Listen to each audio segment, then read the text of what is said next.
girldm start.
'Mom and Dad, do not watch this part. Go to YouTube.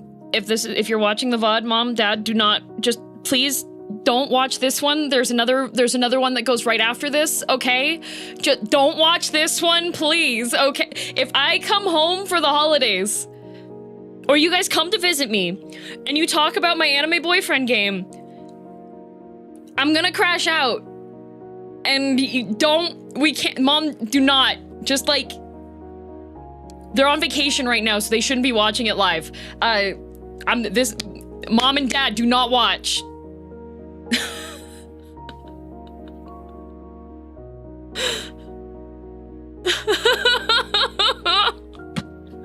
Why am I doing this?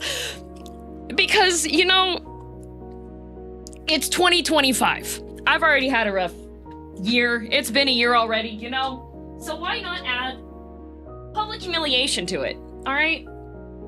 Public humiliation, because you know what? If I check my stats, all right? If I check my stats, they give you estimated percentages over, like, standardized gender stuff, right? I'll have you know that my streams, compared to all of my friends, all of them, all the other VTuber friends that I have, okay? My viewership is estimated to be like 96% men. That's higher than Bao, that's higher than Cotton. I'm bro-coded, and here I am. I am opening up the Otome game, alright? Dame dane, dame yo, dame nano yo. Welcome, brothers. Do you like the number 100 or 200 more? Okay, I think we'll set prices because there's 2 separate cards that may be tempting. Okay. Look, real question is, why is 96% of us men looking forward to the Otome game? That's why I put the title, Satisfying Morbid Curiosity. Because that way, you're gonna come to the stream. I am a trustworthy source. You are used to my reactions to gaming, and guys, I'm one of the bros, brothers. So yeah, you're used to this already, and you know I'm gonna give my full and honest opinion on my mobile dating sim. So yeah, just warning, this stream is don't listen on speakers. Don't. Just there. Okay. Otome games kind of have like we have options for everybody. I'm giving this is your trigger warning. So some girlies really like audio, okay? Some girlies like visuals. Some girlies like storytelling, okay? And so with a lot of Otome games, you have a whole combination of those, right? I don't particularly like the audio side for things if it sounds other than the man speaking. Sometimes I don't want him to speak, all right? I will show you the combat. There is combat. The guys yap a ton during combat, and it's really repetitive, so that's like one of the things I don't like. If they cut down the speech by like half during combat. So 100, not yet, corpse, calm down. I'm giving trigger warnings so that people can escape before they go, okay? There's combat, yes. In fact, I have not done my dailies today.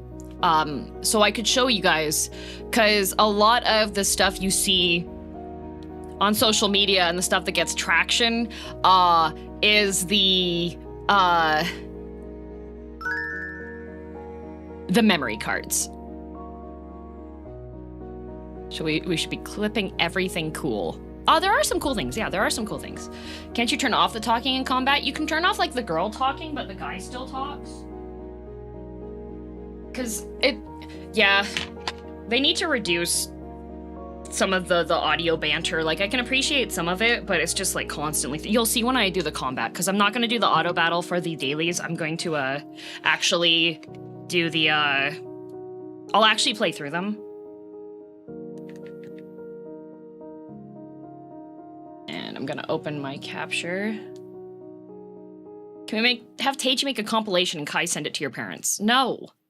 Kai doesn't have direct contact to my parents.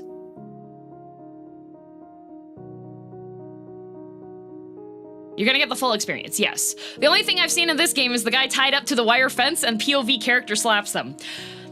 It depends on which guy. It depends on which guy you are have chained up. One of them you slap. One of them you shove his necklace in his mouth.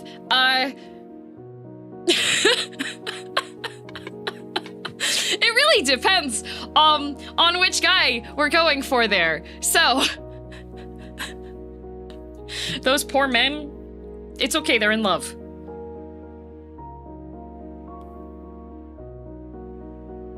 And that's only one card, okay? All right, let's see if the lovely Deepspace can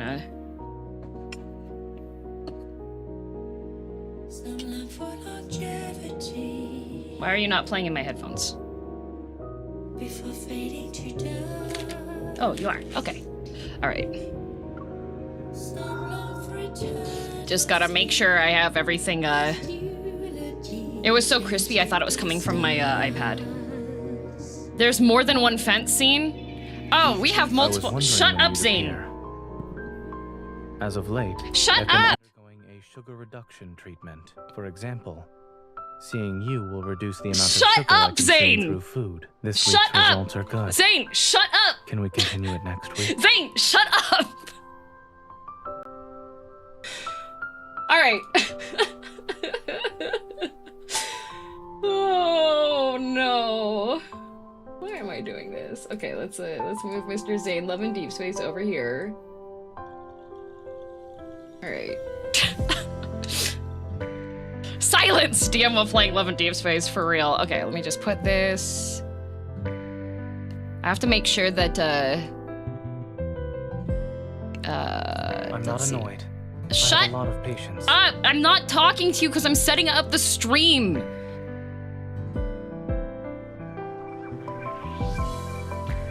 Okay. He's pouring his heart out, DM, and you're telling him to shut up?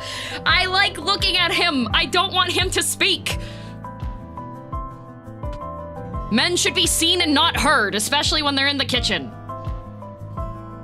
No, I'm sorry, Zane. Sometimes I dream of another city. So this The is his gardens serial are killer full of outfit. life. Because he is a serial killer. One of his variants, he's a serial killer. So essentially this game has a whole bunch of parallel worlds and space-related stuff. So this is one variant of him. And then this is the Foreseer variant of him. That's with him when he's being tortured because he got stabbed through the chest because he remembered that he was in love with the MC, and God hates him, so he gets chained up and then he gets killed over and over again until his memories get wiped. Yeah. Wait, the guest should be on. Why is the guest not on this scene? What? Yeah. So, okay. Something you may not realize. Otome games have a lot of angst and depression in them. But wait, there's more!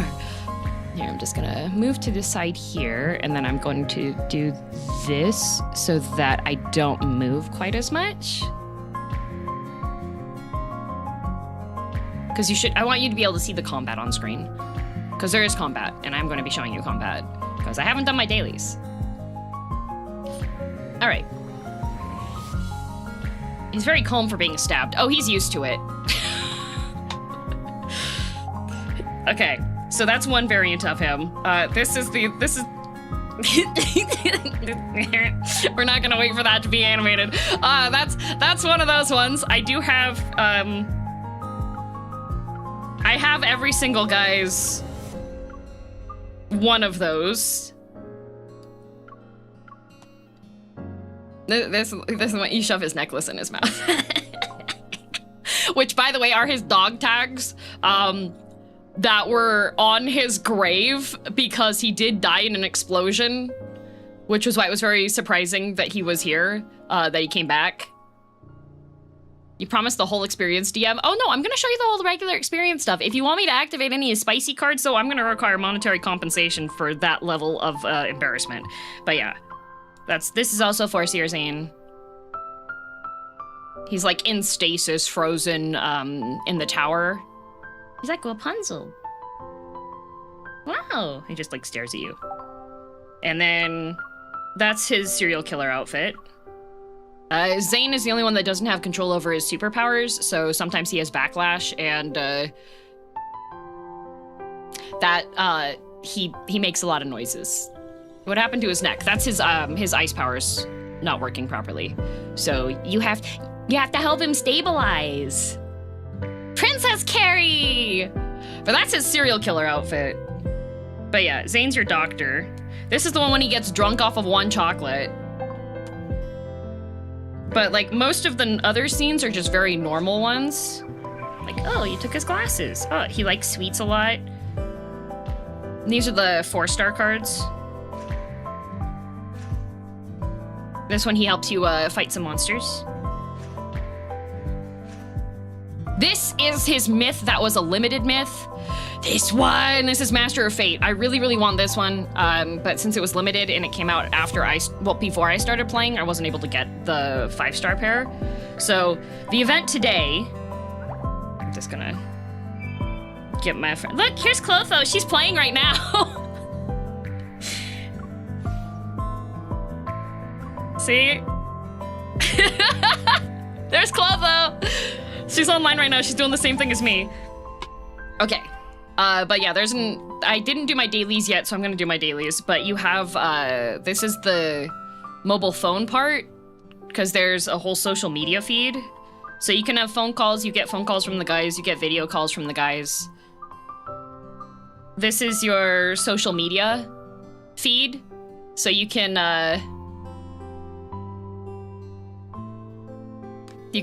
respond with canned interactions with the guys. Everything's already like pre-written out, it just the responses change based off of stuff. Concerning that Raphael's higher level than Caleb, no, Scritty. Caleb literally just came out. Raphael's been out since the game came out, so just from like card pulls and regular interactions, Raphael has higher ranking. Cheer 100 for no reason at all. Oh my god, why are you screaming? How much monetary compensation is required for turbo embarrassment? We'll get there. Guest, why are you screaming? Oh my god, Lacey, why? 35 gift subs, what?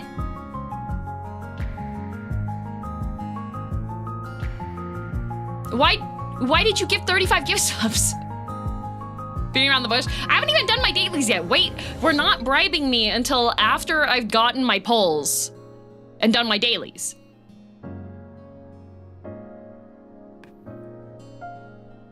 Backseating was $35. Yeah, not gifted, lazy. What the heck? Anyways, so they post pictures and then they're silly in their replies. Because you can be like, hello, are you Caleb? Yes, it's Caleb. I accidentally got turned into a puppy, and the only way for me to turn into a human is if someone gets out of bed and comes downstairs to have breakfast with me. Can you show the pity amount? Not yet, because I haven't opened the event. Oh. I didn't check my text messages. Oh, yeah. And then you have, like, interactions with the guys. And they're very silly.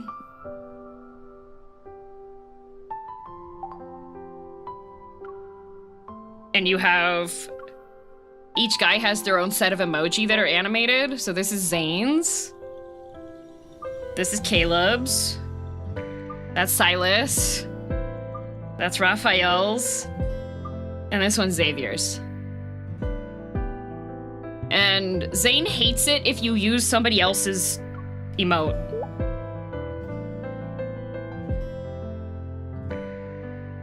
He's just mean to you the entire time. If you use his own... You know what? Time for meds. Oh no, it's a voice message! Oh! I don't know what he's gonna say! Please read the instructions carefully, or use it as directed by your physician. Oh, that was really normal! That was really normal! Okay, whew, safe. Oh, see, this was Zane's my Oshi. All right, we have Caleb. So, this is for Caleb's event that just started. So you get an article. Grand opening of Skyhaven's new immersive gaming venue, Fantasia Dimensions. It's the ideal destination for experiencing the fusion of technology and imagination. So they have, when they do the events and stuff, they have articles. What could he have possibly said that could be alarming?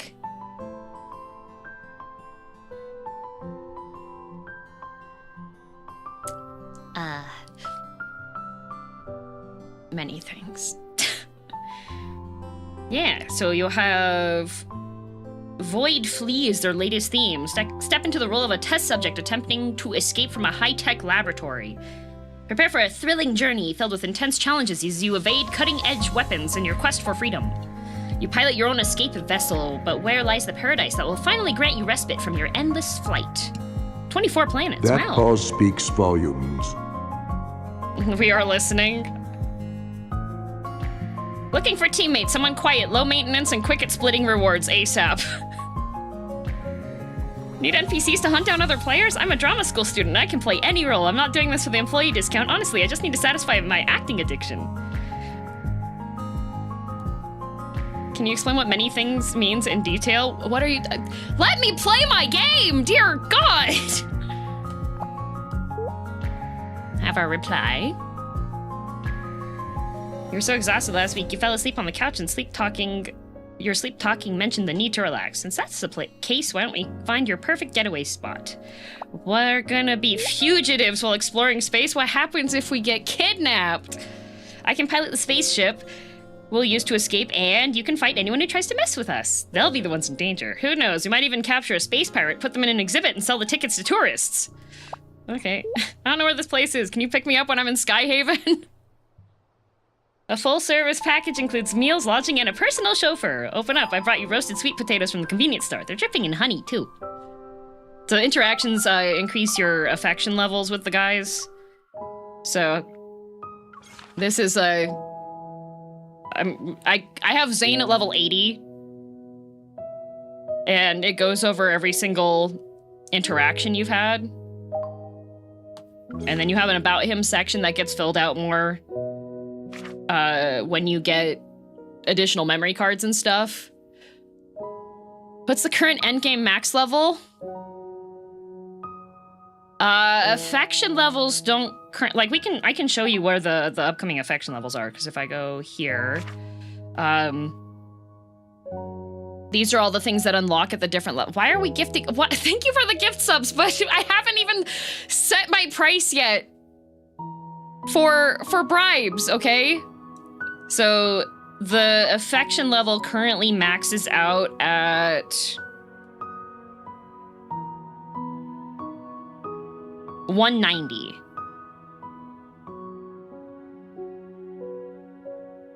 And then you get like poses for the photo booth and stuff, but I'm on lover still. But there's a lot of unlocks, and then you can customize the desks with like these are all plushies that are from the mini game. And you unlock additional decorations and things to put on the desk and stuff. So look, I have these glasses. Got those for having higher faction levels. My level is currently 76. You get titles that you unlock as well for doing things. And you also get special borders and special titles for things. You can also set a status that your friends can see. So, as you can see, for mine, I am, there is a one specific character archetype that is not in this game yet, so yeah. And then you do also have, like, the interactions. Make me a flower. Are you bored? Yeah. Make me a flower. I have something that can help. Make me a flower. You gonna make me a jasmine flower? With your ice powers? It seems you can entertain yourself for a while now. Yeah, it disintegrated. And then you can hold hands and he'll kiss your hand. Holding hands. With the fingers intertwined! It can also be relaxing. Thank you for being my stress relief. Yeah, you stress me out currently. We also have dress up. And you can tell the guys to dress themselves too. So yeah, as you can see, so the Shadowfall Dawn, this is a variant of his serial killer outfit. This is his serial killer outfit. He says very grim things when he's wearing the serial killer outfit. This is just one of his regular ones. I just unlocked this one recently. It's with his lab coat. No lab coat. This is normal one. He wears this one a lot. These are additional outfits that you can unlock for other stuff. Look, he's a panda. Yeah, so there's a whole bunch of, like, these ones are locked ones because they're tied to other stories. What was that one? What was that one? Oh, okay, this is his 4-seer one, so this is one of the myths that he has. I currently have him with his longer haircut. Super serious face and the panda hoodie's taking me out. He has, okay, so he has ice powers, so he's very no expressions. This is his normal hair, but I like his mullet more. And then you can put accessories on him. Got a headband, hair clips, sleepy. So, DM, which one is your man? Why are is you it still Zane? loud? Or perhaps Caleb? Maybe Silas? Or, dare I say it, Raphael? Or I the hate secret Raphael. Shut Up Zane? The secret sixth man that I know about. Cause my uncle works at Love and Deepspace, totally legit, yeah. There is a sixth love interest that they are teasing about. Yeah, you get. I like this one. That's one of the bad guys that you can fight. And then he's got like face stuff. And there's earrings, but I don't like earrings on Zane because he looks like an auntie. And then there's also face paint. Right? But anyways. Not gonna have his outfit be changed there. Anyway, friends planned an impromptu get-together. Got to go. You don't want to watch the... Like, auntie. Like auntie, uncle, auntie. What, you're not gonna... You're not gonna watch the... No kitty boy? I missed that event, so I can't make him a cat boy. But lazy, you didn't even get to the good part. Oh, dang it. All right, agenda. So these are my dailies and I have weeklies. What? Another lazy!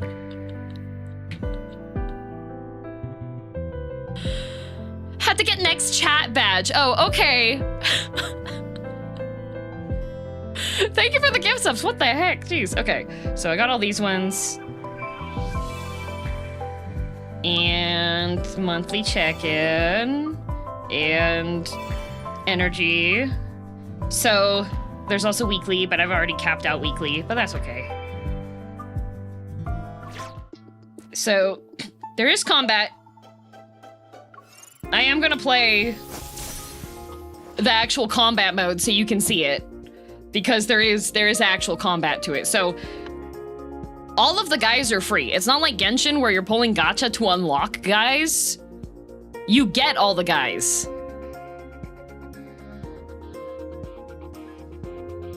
Like, you unlock all the guys from the start. You don't have to... Lazy! Is the combat actually fun? Yes.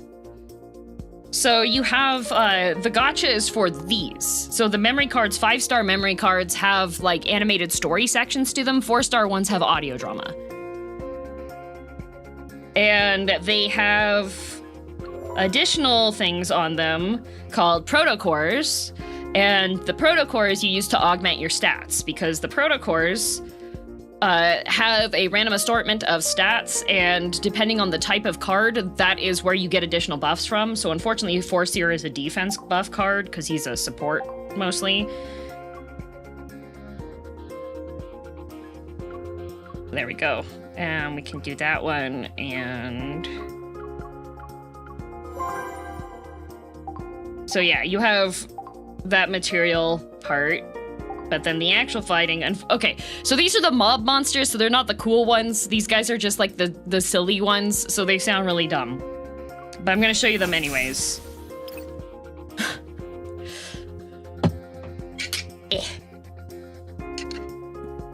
Hopefully I can like hold this iPad and play it. We don't have... Okay.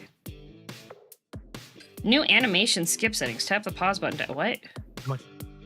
What? You can skip the animation for the skills now? Can you customize the player MC? Yes, you can. Yeah. When turned on, a skip button will appear. Oh, that's a quality of life improvement. Why would you do that? So the timer keeps, you have a time limit for each battle, and the timer keeps running.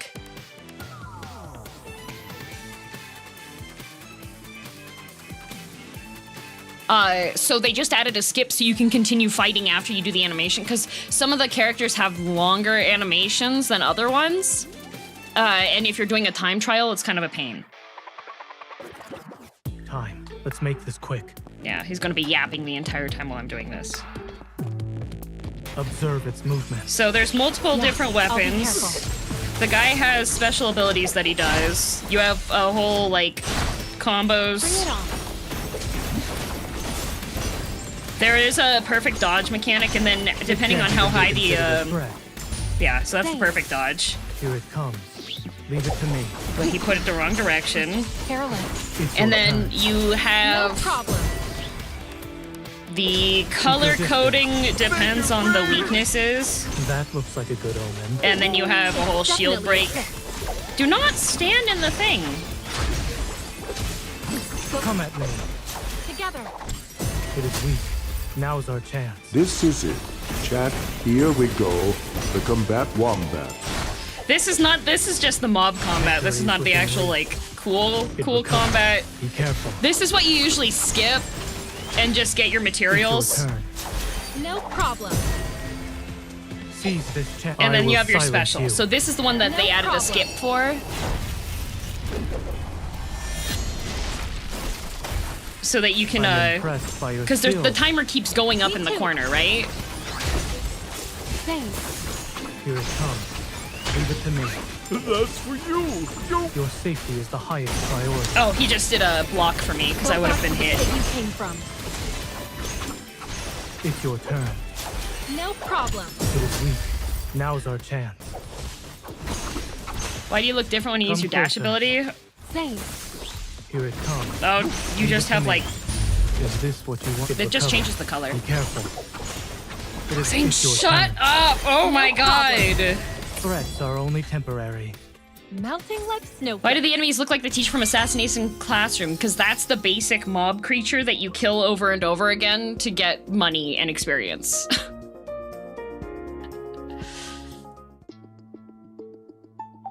So that's one of like the daily ones, but you don't have to play through it. So I'll show you Heartbreaker. So this is what we normally do, okay? Ta-da! Pursuit complete! Same with the other upgrade materials. It's just, you usually just hit the... Oop, not that one. Usually just go to the bounty hunt. Say the audio during combat was fairly muffled. Yeah, it's not as loud, but it's still, like, annoying to me. And then you also have core hunts. These ones have cooler monsters that you fight. So, like, this one you fight this thing.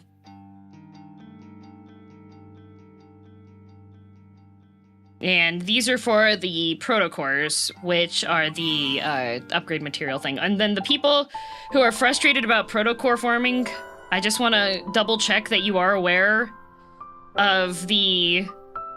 When you go to enhance, you can set to use your other cores as upgrade materials.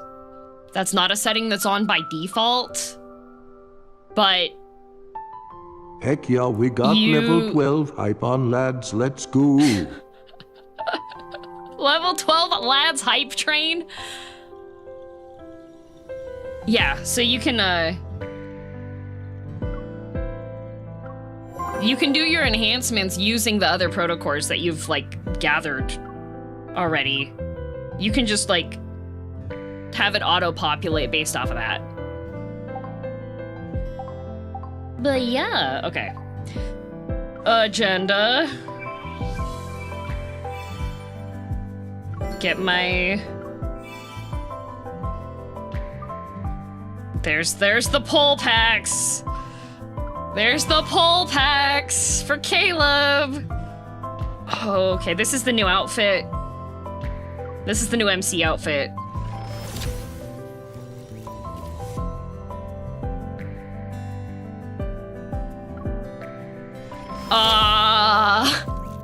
Lads, lads, lads.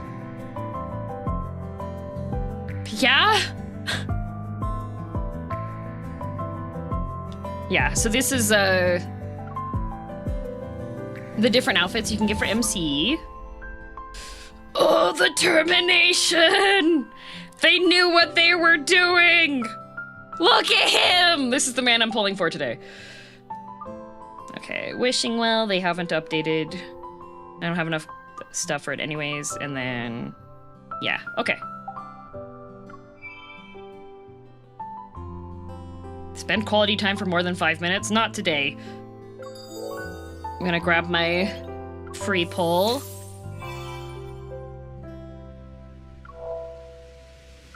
That's another free poll one that you get. This one takes 8 hours and then you can retrieve it. All right. So this is Caleb Smith card. All right. I have 56 polls saved up, and then I have diamond currency for more of them. All right. So at 150 polls, I can claim one of the 5-star memories as like, this is like guaranteed hard pity, but usually you get one before then. 5-star memory guaranteed within 48 polls. All right. And this, this is the variant. Look at him! Have you said how much the embarrassment bribe is? Not yet, not yet. This is not the embarrassment bribe. This is cool. Have you said how much the embarrassment bribe is? Oh, he's so cool. Anyways, all right. Time to make some wishes. All right. Let's see. No. We're looking for a gold spark. Raphael, go away. All right. 10 down. Nope. 20 down.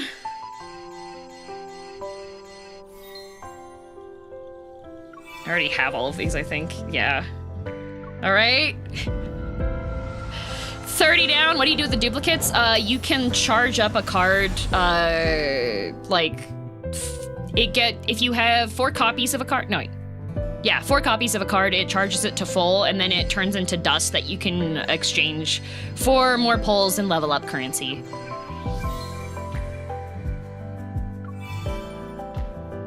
Yeah, like this one just turned into a memory shard, so I can rank up that memory. All right. Hard pity is 150, but I'm guaranteed to get a 5-star in the next poll. Raphael, why are you showing up? I literally have no interest in you. All right. Yeah, 5-star memory is guaranteed an 8, so I am getting a 5-star with this. 5-star animation. Okay. But the thing is, okay, please, please, please, don't be, yes! First one! Soft pity! Soft pity, not hard! Okay, that's part 1. It's a 2-part card. It's a, they kiss!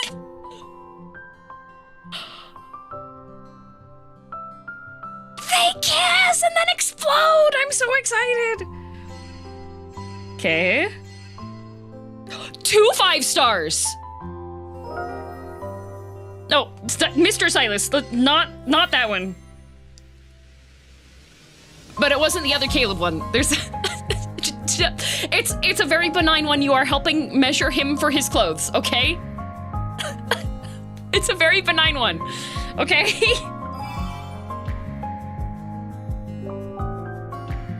Okay. All right. And then I get 5 free pulls for doing 50. So I have 1. I need the other one. I need the other one to get the full companion unlock, so we have to keep going. And that's just 4-star.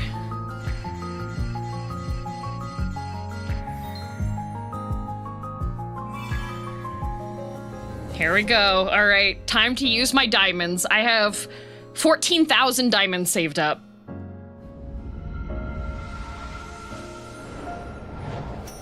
Helping him measure his clothes. We ain't washing clothes on those ants. Now you're quiet. You were screaming before, Gust. Oh, that's a Caleb Kiss card. Okay. Hard pity is to the 150, yeah. Genshin for women? No. You unlock dates, not characters. There's only 5 guys in the game. There's gonna be a 6th one, but he's been like slightly teased, but we don't know anything about him yet. You don't pull for characters, you pull for dates.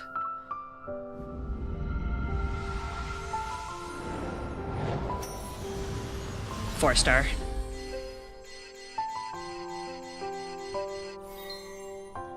I did get a Zane card, though. Do I have that one? Oh, I did not have that one yet. Well, I did have it, but not upgraded.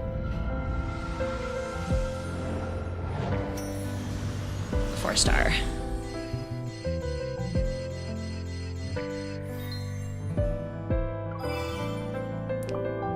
Come on. Guaranteed 5-star, but the thing is with the 5 stars, so there's 2 rate ups for these guys, but there's all these other 5 stars that are in the pool.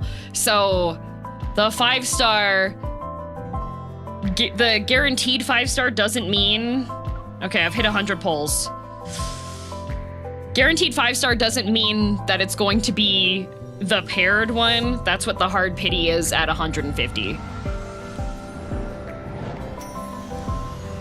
4-star. Guaranteed hard pity is in 40 wishes. So 4 more pulls.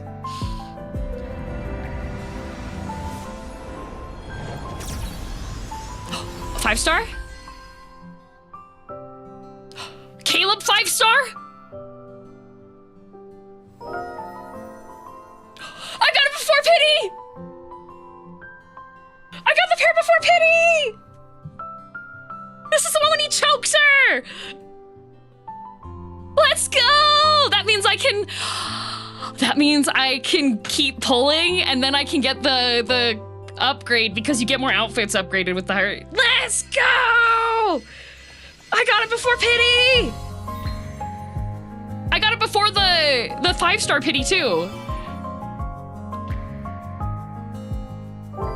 Yes! Oh, beautiful man! Yay! And then 30 wishes. Okay, we can just keep going. We can just keep going. Let's see if I get another Caleb. 4-star.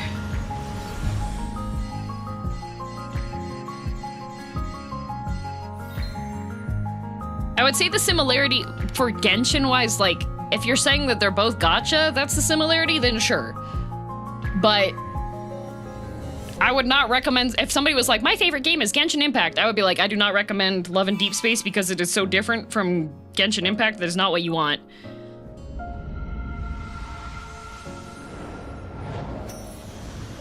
Four-star.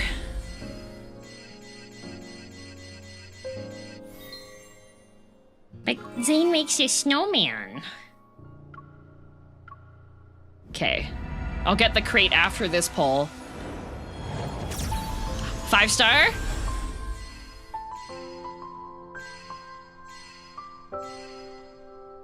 Caleb?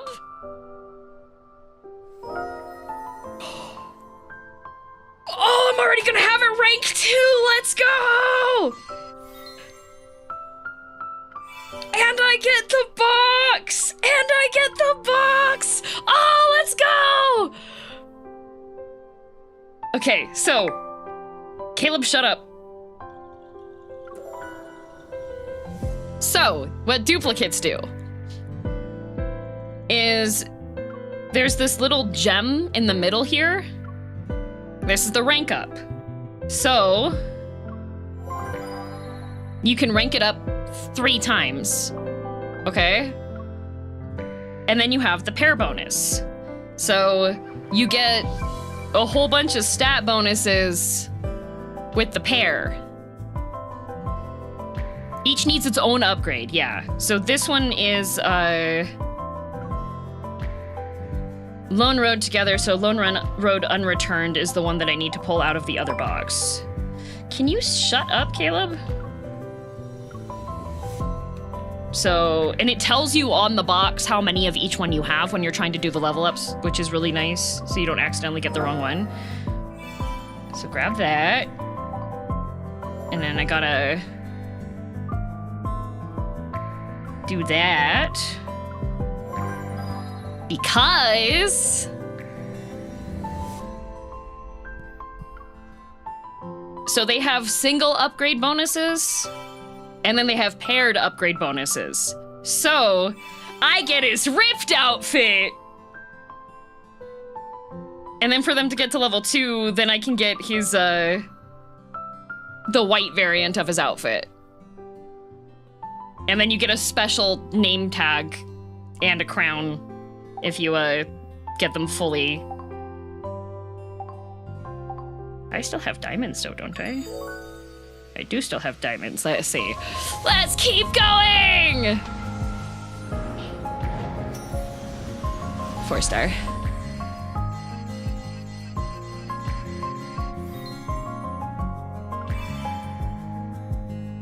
Oh, I don't have any more wishes. Okay, I should probably check what the event is, because I just went polling. Yay, event time! Okay, there's a whole story event with it, too. Since work has been really hectic lately, Caleb brings me to the new Immersive Gaming Center in Skyhaven to de-stress. Welcome to Fantasia Dimensions. Do you have a reservation?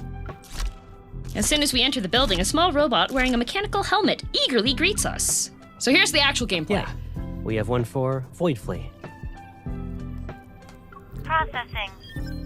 Identity confirmed. Does Please this follow game me. even have the tired, damaged warrior alcoholic trope you love? No alcoholism, unfortunately. I think Silas is the only one that, like, actively This game drinks. has saved punctuality. The premise is that you'll be playing as test subjects who escaped from a laboratory. See, the thing is both Caleb and the main character did actually escape from a laboratory where they were test subjects. The main character has this protocore thing in her heart that she can explode and come back to life, but it wipes her memories. You need to avoid being captured and find your paradise in the vast expanse of space.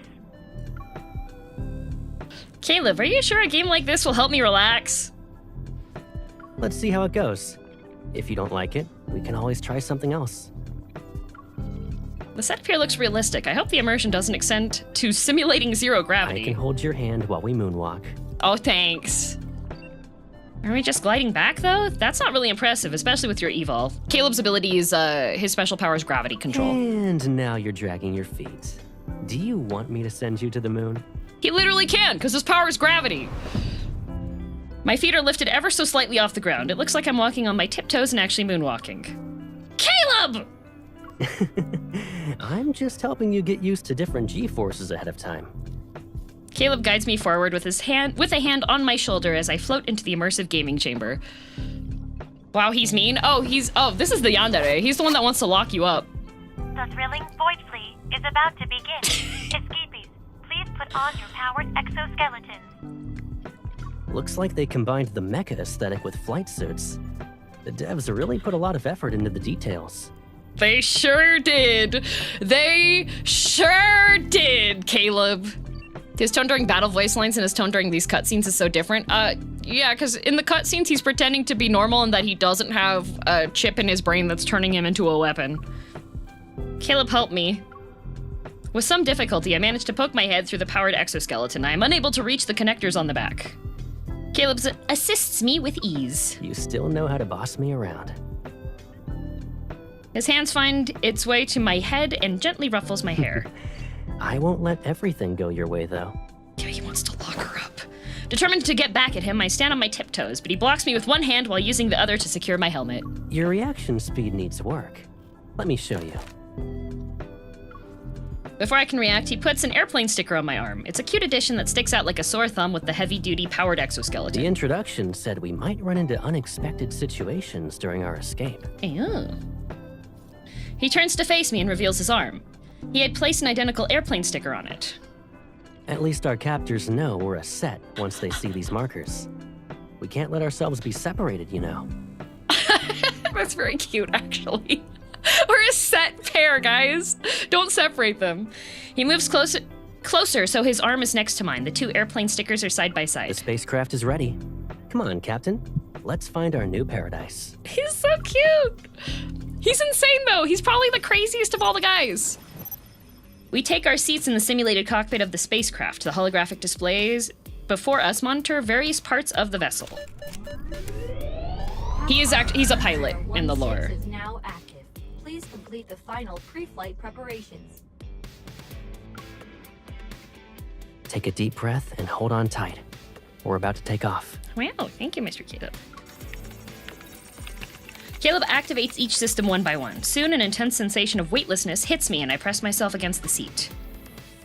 Is this what it feels like to fly in space? He goes, he's part of a private military deep space exploration group. And your first introduction to Caleb, he shoots a guy in the head. He's only really nice and shows emotion with MC nearby. Not really. It doesn't usually involve sitting next to someone who's nervous and taking deep breaths. Or people chasing after you. I turn to look at where Caleb is pointing. A fleet of fighter aircraft is behind us. They're closing in fast. Relax. The story of our escape isn't gonna end before it can begin. Boom, headshot, knee. Yeah, he's killed multiple people. Watch out for those homing lasers they're at our 8 o'clock and 11 o'clock. Sit tight. He's gonna pilot. His hands move expertly across the control panel. He leaves the pursuing aircraft in our wake and causes them to explode one after another. I can only let out a sigh of relief when the last aircraft vanishes from sight. We're safe for now. So, which planet should we start with as we search for paradise? Was this the type of gameplay you guys were expecting, by the way? Was this what you were expecting?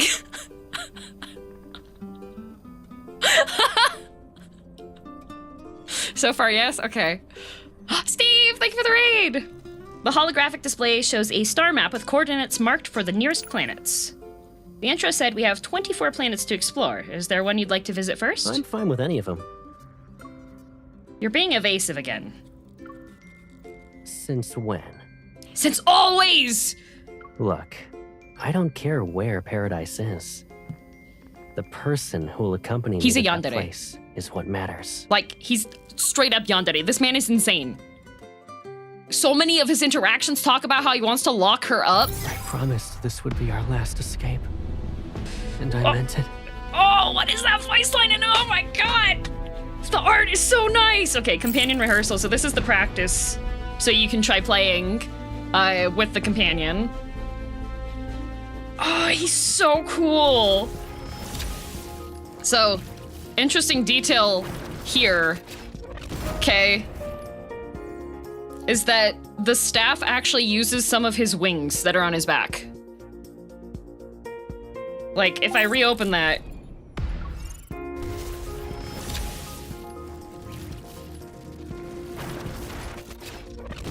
oh, it's so cool. Okay. Time to test run. Time to test run.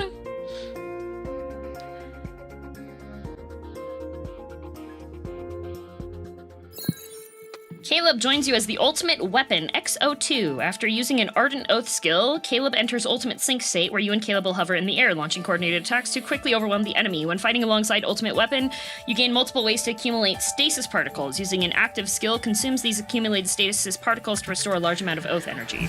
Okay. So this one is a staff-based one. It's only got half its health left. You want to do a competition? Of course. Watch me.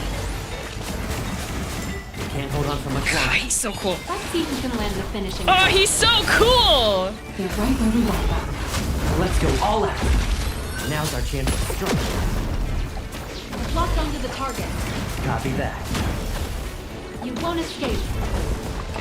Oh, big bad guys. Target acquired. Beginning assault. They're right where we want them. Let's go all out. Oh, specials. Specials up. Specials up. Princess Carrie. Synergy energy. Our weapons will detonate the entire Princess field. Carrie.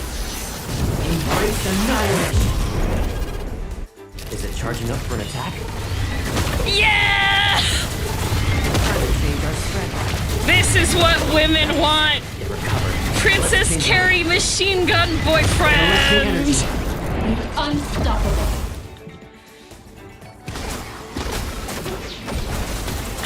locked onto the target. Copy that. When was the last time you resonated with it? Do not ask about resonation, you freak. Attack it now. Caleb. Coming.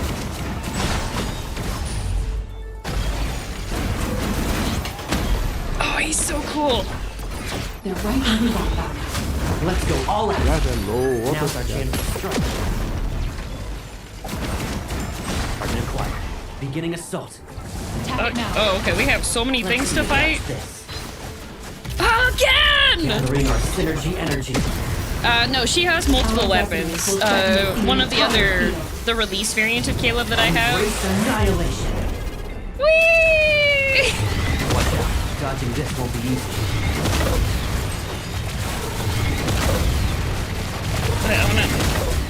Look, Princess Carrie! Collecting energy.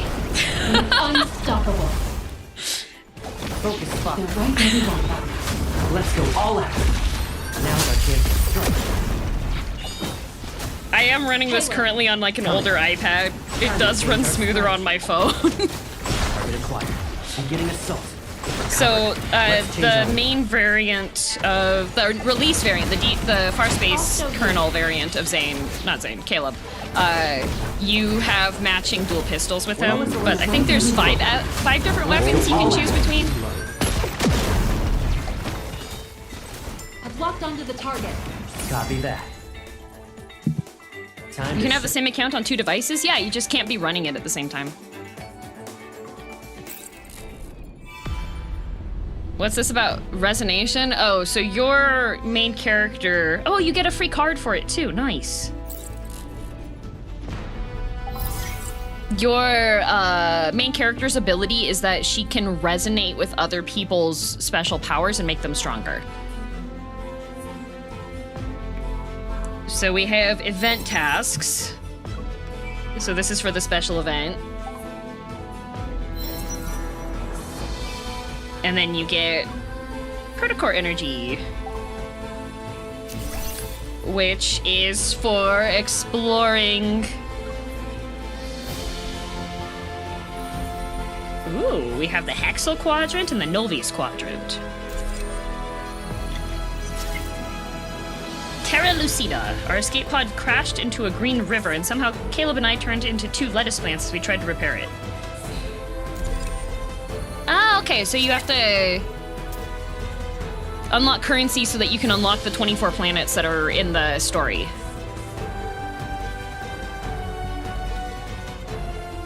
Chirp! Why is this furball following you around? Probably looking for food. It's kind of like you. You always cling to me when you're hungry. Caleb, it's about time for me to just do that. Sure, you can cling to me while we find a place to eat. This furball only clings to me here, but my favorite cuddlebug follows me around in games and real life. Wow. Thanks. The surface temperature is 750 degrees Celsius. Even with this powered exoskeleton regulating everything, the ground is still a little too hot. At least the gravity is weak. We can jump really... Ah, help! Be careful. Maybe I should tie a rope to you. Then you'll be like my balloon. Who needs a rope when having Caleb? I won't float away with your evil around. My hand's the rope in this situation. Hold it tightly and don't let go, okay? Where else do you want to float off to? Okay, cute. So you unlock... There's different, it looks like photo shoot backgrounds? Is this the... Okay, yeah, this is the first part of the story. Okay. So... You have to unlock the different quadrants, and then it will unlock the full storyline. Neat.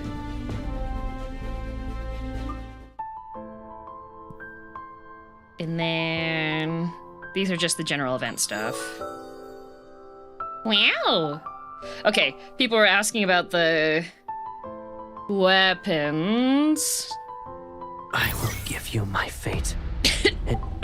Calm down, sir. Alright, so... There, yeah, gotta go to the date section. So, that's just the event for the cards. What the actual cards unlocked is under this section. So,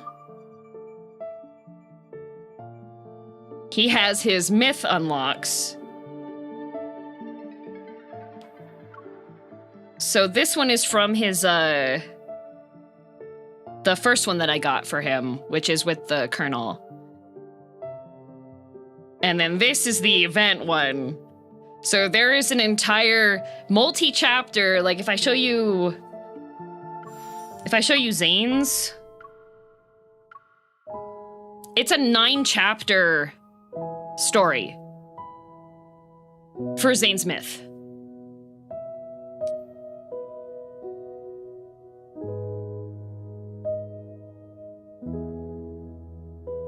So the Caleb cards just unlocked the first part of this. And in order to unlock the other ones, you have to get myth shards, and the way you get myth shards is by leveling up the memory cards. Decent amount of content to play through? Yeah, I think Zane's myth story is more than an hour long reading through it. Myths are full commitment storylines. Yeah, so the 5-star cards have, all of these are full commitment storylines.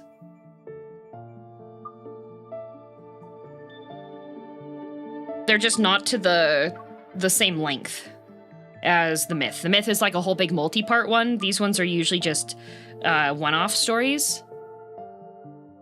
As long as stuff isn't too grindy, this is quite poggies. Once you get the memory cards up to level, like, 70, it's kind of a pain in the butt to level up to get the last shard for the myth unlock. But I can play the first one. So we'll play the first chapter. This is his myth card. Immortality once brought lasting prosperity to Philos, and yet even it couldn't prevent the stagnation born from unchecked desires. When time ceased to be a limitation, the Philos society was unable to escape its inevitable decay. With the exception of the capital and its surrounding regions, which still clung to their luxurious lifestyles, most of the land had fallen into ruin. Remnants of advanced technology laid scattered across the planet, but a majority no longer worked, or they were simply forgotten. Philosians longed for their former glory, but they had to accept the bitter reality of societal and technological decline. The ruling elite in the Central District maintained their authority via strict surveillance, but beyond that illusion of grandeur lay something far worse. The more you traveled across the planet, the more you saw an empire in decline and the signs of an unavoidable demise. Strife raged tirelessly across the land, and the regime could only cling to life by relying on devastating weapons. Like Caleb. Among the rebel leaders, a piece of intel circulated between them. The secret weapon that had crushed countless uprisings was a modified combat android designated as A01. From the Fall of Philosian Civilization. Preface.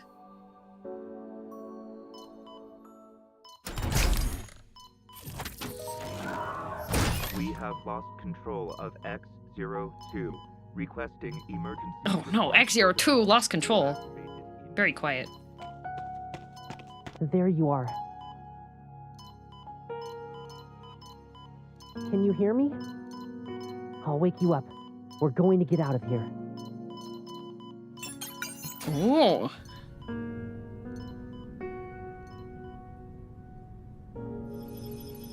Real-time data of my vital signs flicker across the transparent glass of the experimental pod. A boy who's approximately my age and wearing a powered exoskeleton just like me touches my cheek against the barrier. We finally meet, A01. Oh, it's him as a little kid! Oh, it's just like, it's parallels to their regular story. I'm X02. There's been a security breach, and the laboratory's control system was hacked. We can only run away while they're trying to fix it. MC is A01? Yes. The stranger opens the experimental pod and extends his hand toward me. Let's run away, A01. I'm A01, a secret weapon created by the government. My body was modified and encased in a powered exoskeleton. My consciousness can be controlled as needed. People fear me, avoid me, and alter my configurations. So why would someone reach out to me? This is so near-coded, oh my god. Without thinking, I take his hand and pull out the tubes connected to my body and step out of the experimental pod. This is multiverse story, yeah, this is myth. The boy leads me through labyrinthine corridors, and we dodge patrol robots at every turn. We break through several disabled barriers. I leave the lab fully conscious for the first time. Othan laboratory is entirely underground. The boy leads me through a hidden passageway and remains silent. Maybe it's to avoid being detected, only the sound of our footsteps fill the dark, empty tunnel.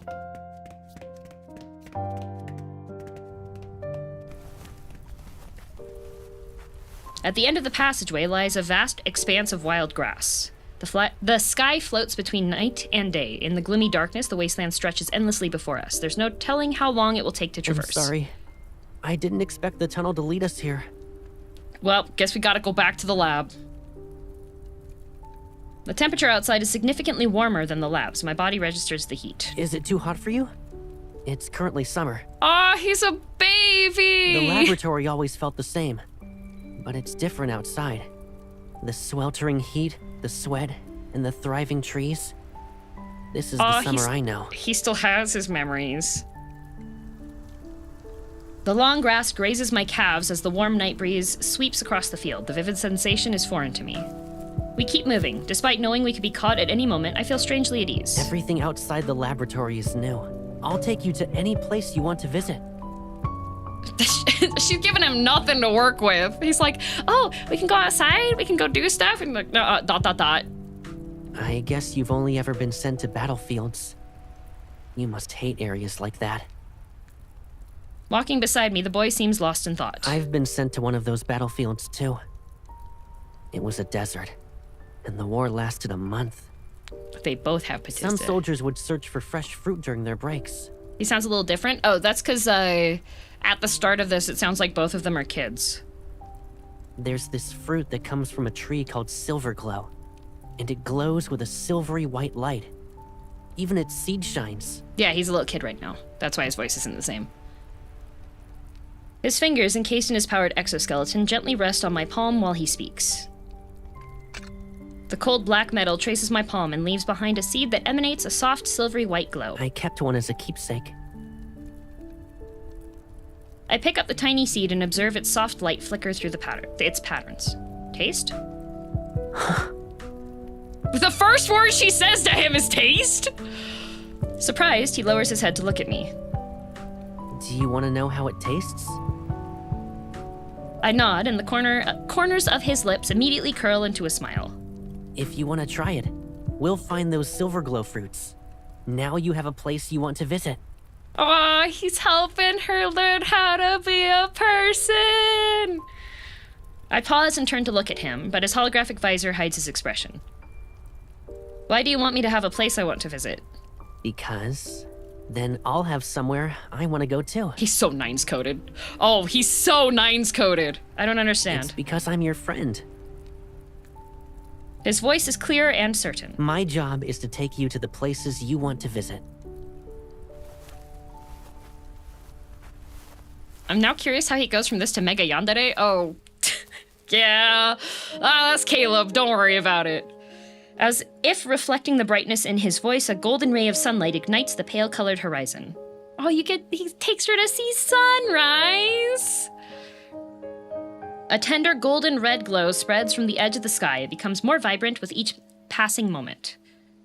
Sunlight pierces the morning mist and illuminates the dewdrops on the grass. A dawn unlike what I've seen before arrives. I can't help but stop and look at the sky. Summer, daybreak. Is this the first time you've seen it? I don't remember. They erase my memories once I return to the lab. My gaze returns to his face. Once we're out of this wasteland, it'll be more difficult for them to find us. And the system can only erase memories it knows about. What we see now is ours alone. A secret between us. Oh, I wonder if that's how main story Caleb's chip works. Because in the main story, Caleb has he's slowly being turned into a super weapon with a microchip that's in his brain that's gradually overwriting his personality, but he managed to, like, compartmentalize himself so it can't take control. And the research company's very upset that he's doing this. After thinking for a moment, I point at him. Calming, encouraging, bright. Caleb. Secret. He seems to immediately understand what I'm saying. Is that a code? It sounds like a name. XO2, Caleb. He leans down and gently pats my head with his armored hand. Can I use it as my name? Caleb. You're so cute! His voice is lively and gentle. Of course. I won't let you forget. From now on, we can I experience won't this let together you every year. forget! And Caleb will be someone you see every day. I won't let you forget! He extends his pinky finger towards me. Perplexed, I look at him. Hold out your finger, like this. He teaches her to pinky promise! I hesitate for a moment, then I raise my right hand and extend my pinky. Our armored pinky fingers hook together. Now we've made a promise. We'll stay together every day and never be apart.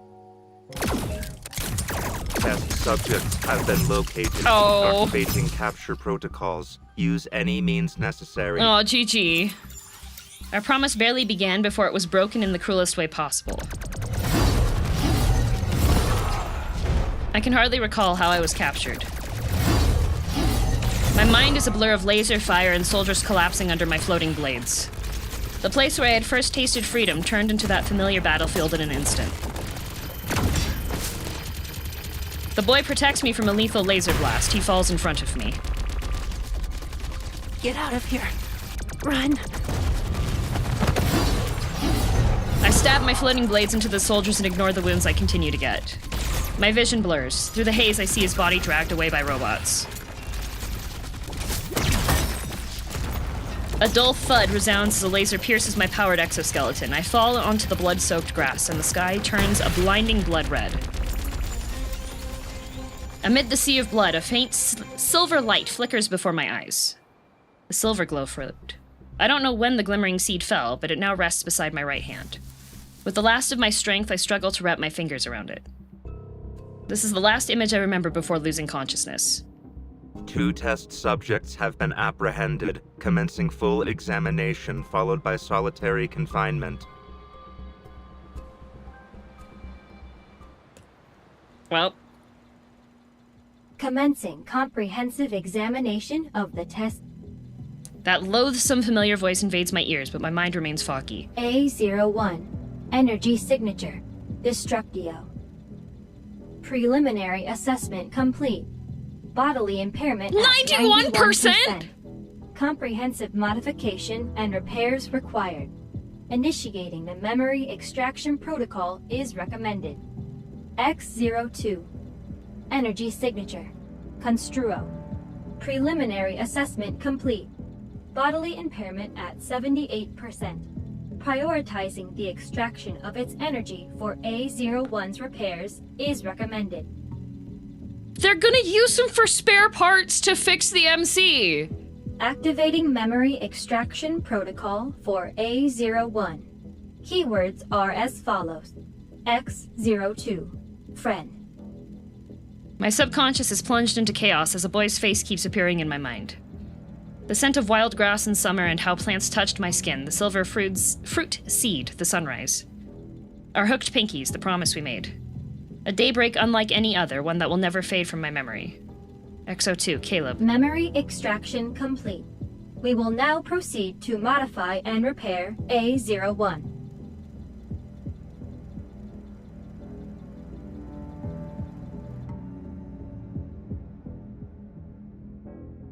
I used that one day to remember someone who didn't have a name. My memories are once again consumed by the lab and battlefields. My body undergoes modifications. Stricter control mechanisms are imposed on my body and mind. I'm sent out to fight. I kill, get wounded, black out, and wake up fully repaired. Then I'm sent out to fight. I kill, get wounded, black out, and wake up fully repaired. I'm sent out to fight. I kill, get wounded, black out, and wake up fully repaired. Then I'm sent out to fight. I kill. I never get another chance to escape from the lab. But deep within my consciousness, I repeat that one name over and over again. Caleb.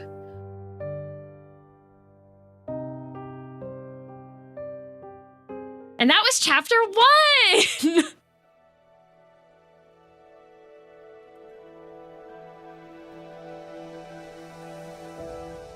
And guess what? All of the myths are like super depressing. This got depressing. Oh, all of them are! All of them are! Here, let me introduce you to the boys, okay? So, here we have Zane, alright? He's cursed by God, so anytime he has any, like, positive interactions with the MC, he gets punished for it. Raphael, literally, his entire kingdom is destroyed because of his love. Silas gives away, like, he's a dragon, and she's his soul bonded partner. And she dies. Caleb is a super weapon. And you spend the first half of the game thinking that he is dead because he literally exploded. And your grandma also did. They both died in an explosion.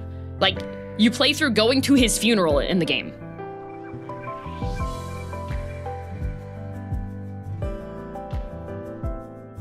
And also, this guy cheats on his push-ups. Xavier is from the future and essentially dooms an entire ship of his people to be living on Earth because he falls in love. And he kills his teammates who disagree with that. So about the spicy memories. Oh, no. I promised this would be our... Okay, I have 3 more of those. I can play through those later. Okay, the spicy memories. Okay, so the gacha part is for the memories. The 5 stars, you get to play through stuff, right? Like that. Okay, all right. Do the boys know about each other? Within the storyline, canonically, they are aware of the other one's, like, existences. Zane and Caleb are the main characters' childhood friends, so both Zane and Caleb know the others exist. But in the context of relationships, when you're pursuing any relationships with one guy, it's following a timeline where that's the only guy you have a relationship with. We met the bribe amount. There were a lot of gifted subs.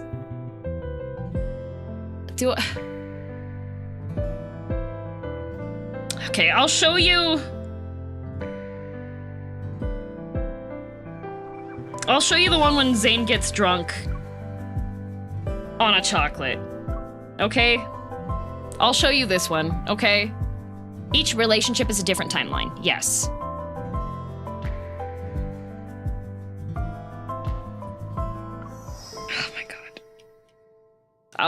With one liquor-filled chocolate, a hidden side of Zane unfolds. I'll show you this one. I will... How do you get drunk on chocolate? Zane has 0 alcohol tolerance. Okay?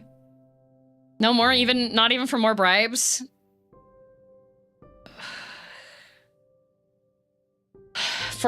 Okay. Because I really don't want to play it on stream. I'll play through this one. For a cumulative of 200. Cause ain't no way. That one's at 200. That one's at 200, like, starting now. That's what it would have to be, okay? Mirrors, but upon reflection, I realized they can show you a lot about yourself. They can, yeah. That's literally single-digit millimeters of alcohol. Oh, Svendor fully, well, I'll show, because we already hit the first one, so I'll play this one without...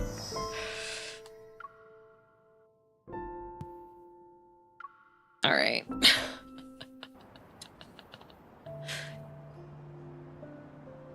All right. I'm gonna need people in chat to keep track for me because I'm gonna be reading through this one. So this one is this one's the chocolate one. Before the Valentine's event one, which is the bondage and the chair one, this one was like the spicy memory.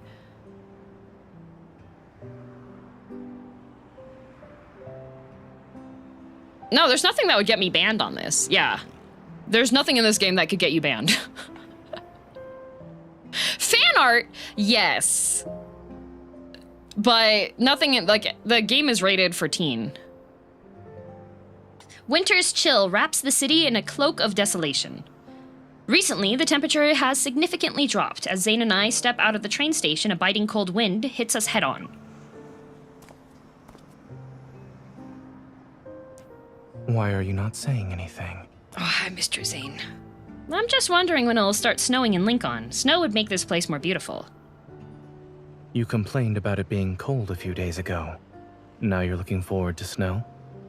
I love my monotone doctor, man. Put your gloves on. Okay, I'll take... Thank you. Thank you for the invisible gloves.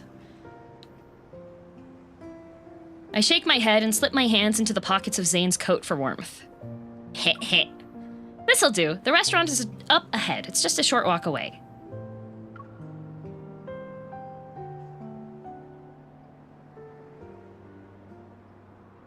Look, a restaurant! Tara is one of your coworkers who's also a hunter. Talked nonstop about this restaurant for a few days. It's a quiet place and the desserts are to die for. It's located on a bustling street. By the time we get there, it's already dark. My colleague said the red velvet cake here is nice, especially with red wine.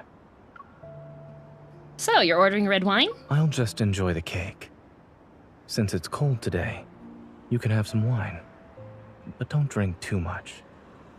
Don't police me on my alcohol consumption, Zane. Welcome. Oh, look at his nice date shirt. Look at him. Oh, he's so chill. The restaurant is very warm. We take off our heavy coats and find a place to sit. If you end up drunk, you can stay at my place. I have hangover pills for situations like these. Oh, thank you, Zane. You're so kind. You know I'm not a heavy drinker. I won't get drunk. That's what you said last time. And when was that? I don't remember. But if I look drunk, there's a chance I might be pretending. Why? I'll be able to get the tender, loving care of a certain doctor. And if I'm the one who gets drunk, will you look after me? Or will you let me fend for myself? Fend for yourself.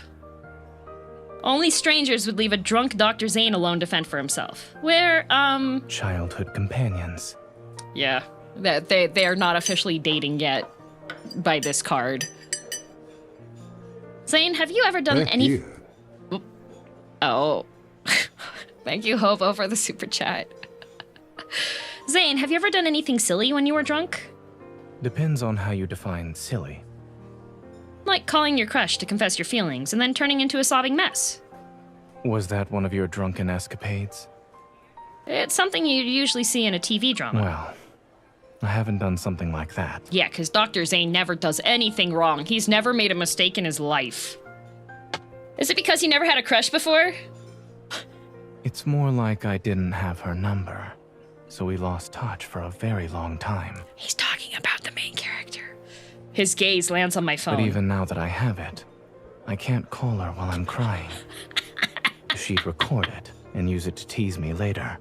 Heck yeah, I would! Sorry for the interruption. Here's your food. After our cake is served, I take a bite. It's as good as they say. It's soft, fluffy, and melts right in your mouth. On Tuesday, the volcano in Salvolna erupted. Residents of the island were evacuated beforehand, and there are currently no reports of casualties. Maybe out of habit, Zane's eyes are fixed on the news report. Do you always watch the news this closely? That volcano was dormant for years, and only recently started showing signs of activity. It turned into quite a tourist attraction. Nature's power is always beyond humanity's imagination. I suppose that's why people are drawn to volcanoes. In the news, the once barren crater is now a sea of fiery red lava with thick smoke rising into the sky. It normally looks peaceful, but when it erupts, the danger is staggering. Maybe it's the danger that makes it so appealing. There's a thrill in taking risks. This entire conversation right here is literally alluding to Zane. This entire conversation is just subtext talking about Zane. By the way, that is what this conversation means.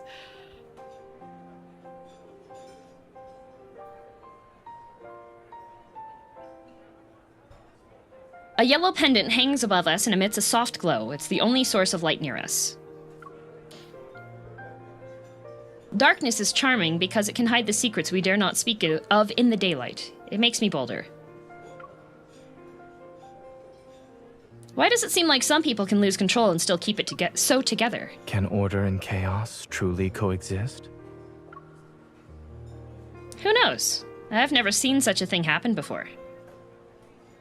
Most people are like dormant volcanoes. They fall into eternal slumber before they ever get the chance to erupt. Thank you, Zane. Oh, and the reason why he has the scars on his arms is because he can't control his ice powers. So it has backlash. The start of stream ones do not count. Start of stream ones do not count. But I will say super chats for YouTube side, if they're divided by 5, that counts, because it's $5 for like the Twitch ones. Poor lazy. I said at the beginning I wasn't taking bribes yet. We're still talking about volcanoes, right? Yes, but we're also talking about someone stubborn enough to lie just to keep the truth buried. I wonder if you can stay as rational when you lose control as you seem to be otherwise.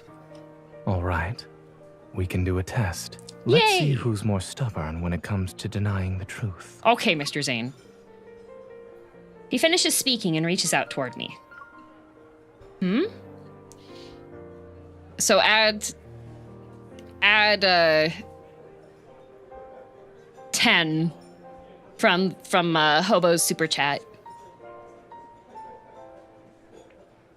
You've made quite a mess. He touches a corner of my mouth and wipes away cake crumbs. Sometimes the translations are like a little bit off, I feel. Shouldn't be a corner, it should be the corner. But we're very familiar with each other. What test could we do? A light bulb goes off in my head. I'm gonna step out for a bit. When I come back, act like you don't know me. What are you planning? I heard that people sometimes open up more around strangers. I get up, smooth out a crease on Zane's shirt collar, and quickly leave. Just do as I say. Arguably, mouths have 2 corners. True. When I enter the restaurant again, Zane is still seated under the dim pendant light. His back faces me. Okay, we're gonna pretend like we're strangers so that we can become better truthers. I just sit down next to him when a commotion starts nearby. A few guests who have gotten too tipsy are arguing over paying the bill. I thought this would be a quiet spot, but it's noisy here too. What do you think? Are you here by yourself, or did you bring your friends? I'm alone. They're so silly. Even though he has a puzzled expression on his face, he plays along. What do you do for a living? I'm a doctor. Wow, I'm impressed. I'm a hunter. You're remarkable in your own right. We clink glasses. Doctors must be busy people. I heard it's difficult to get even one day off. What do you do in your free time? Outside of work, I typically read research papers or books. In winter, I might go skiing, and in summer, I enjoy the flowers. Thank you, Zane. Sometimes He's I so watch boring. movies. I love him. By yourself? Yes, I do everything by myself. Don't you have a girlfriend or someone you're kind of into? Zane silently looks at his glass and shakes his head. I pretend to scrutinize him. Appearing slightly uncomfortable under my gaze, he sips his water. With a face like that, it just doesn't add up. He almost chokes on his water. Why can't I be alone? Aren't you by yourself as well? Zane looks into my eyes with a curious, unfamiliar gaze. It's as if he doesn't know me. Don't you feel lonely when you do everything by yourself? I purposefully speak slower and watch him closely for any mistakes. I don't. Thank you for a tree. Maybe the music muffled Zane's voice and I misheard him. I said, I don't. I pretend to calmly sip my wine. I listen to him speak. In this world, people only place their faith in the tangible, for that provides stability. Having never truly felt it myself, I find it hard to believe in unbreakable bonds, fated encounters, or everlasting love. Oh, he's so tragic. He doesn't believe in love, guys. However, imagine you connect with someone one day, and this bond is on such a level that you understand each other without words. You two could talk for eons, never running out of things to say because you possess a profound understanding. She celebrates your happiness and shares your sorrows. It feels comforting to look forward to the future because expectations will always be met. You have created a lifetime's worth of understanding and a deep connection together. Although I'm capable of being by myself, I miss her the moment we're apart. Terribly so. He's so romantic. This emptiness is as intense as someone experiencing withdrawal. He's That is addicted what to her. loneliness truly feels like. Before I met her, I didn't understand it. And since we've met, I suppose I never will. He's so romantic. Also, add one because Fur Tree gifted a membership YouTube side. Don't forget the YouTube side as well. Time seems to stand still as I gaze at Zane. My heart is racing, yet it feels as light as a feather. My nose tingles. I quickly turn away so he can't see my expression. That's cheating. What was that? I couldn't hear you. Oh, you were very close. He grabs my chair and pulls it toward him. I'm right by his side before I realize it. My mind races. I look away to cover it up. Can we agree to a truce for now? And I'm supposed to accept that? Where could you find such a kind, generous opponent? Dr. Zane, aren't you the textbook example of a kind, generous opponent? Spurred by the alcohol, blood surges through my veins. Under the dim light, something else sizzles. Zane suddenly pats my shoulders and stands up. I'll pay the bill. Our truce starts now.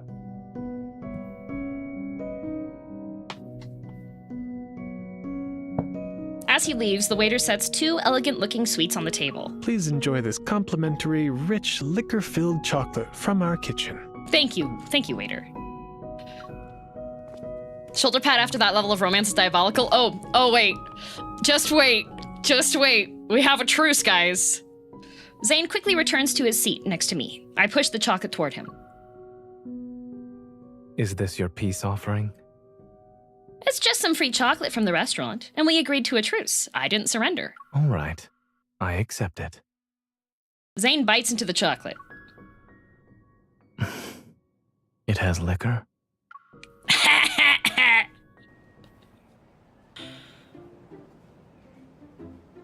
He's drunk!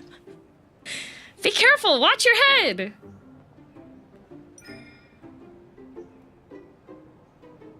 He fell for the classic blunder. Yup. The chilly night breeze passes us as I pat Jane's flushed cheeks. His ears are blushing!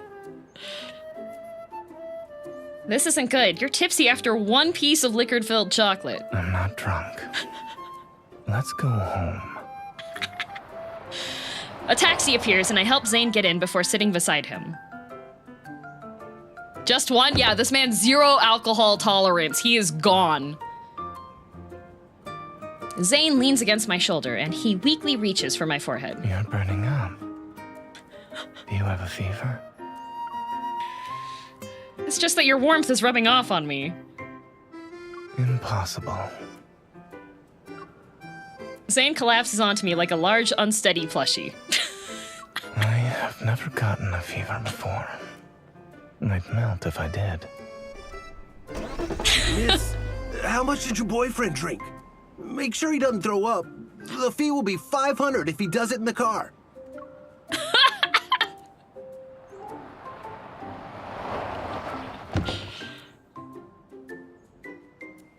The taxi comes to a halt outside of Zane's house. I help him out and we head to the door. When you're this drunk, it's easy to lose your sense of direction and balance. Thank you. Look, I can make it home by myself. No? No, you're going the wrong way. Your house is in the other direction. Oh. He takes my hand and turns around.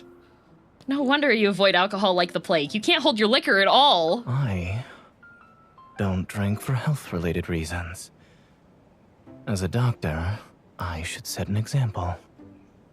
Our doctor is something else. Absolutely loves sweets and is such a lightweight when it comes to drinking. You're mocking me. Am I, though? I'm just happy I get to take care of you while you're drunk. I'm not drunk. Sure you aren't. Sure you aren't. passcode. After several failed attempts, Zane leans against the door. With his eyes closed, he appears to be fighting off a wave of dizziness. Need a hunter who actually remembers your passcode to help you out? I'm fine. Zane turns to look at me, obviously too drunk to remember he can use his fingerprint to unlock the door.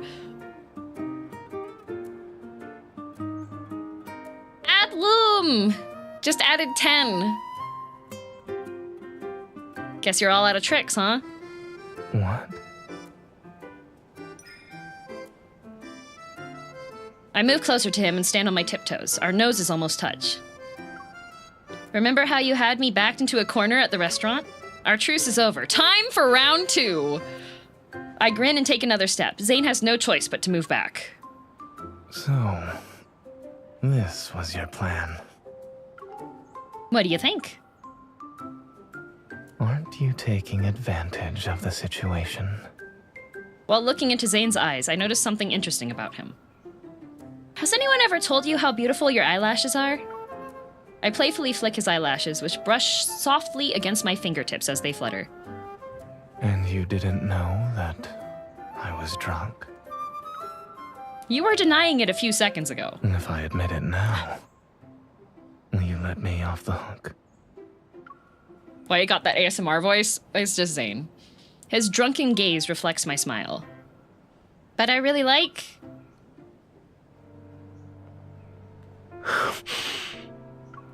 The kiss is sudden. I step back, only to be caught by him. Before my back hits the wall, Zane embraces me. The scent of alcohol mingles with his breath as it passes between our lips. There's the ASMR part.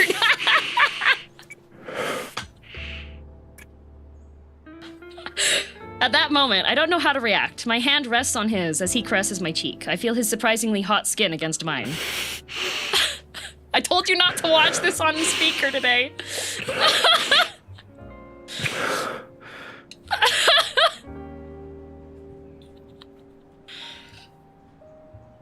You said you'd look after me. Was that a joke? The scent of alcohol from one chocolate? Alcohol chocolates can... You can definitely still smell the alcohol. That reverberated. It's in my ears! Is he right up to the mic? Oh, but wait, there's more. I did say that, but some people can't do whatever they want because they're drunk. You stole the words right out of my mouth. I cannot believe his alcohol tolerance can be that low. That's impossible. Maybe Lincoln City has special liquor chocolates that are like 70%. Zane faces me. He turns the doorknob with one hand behind his back. He moves and merges with the doorway's shadow.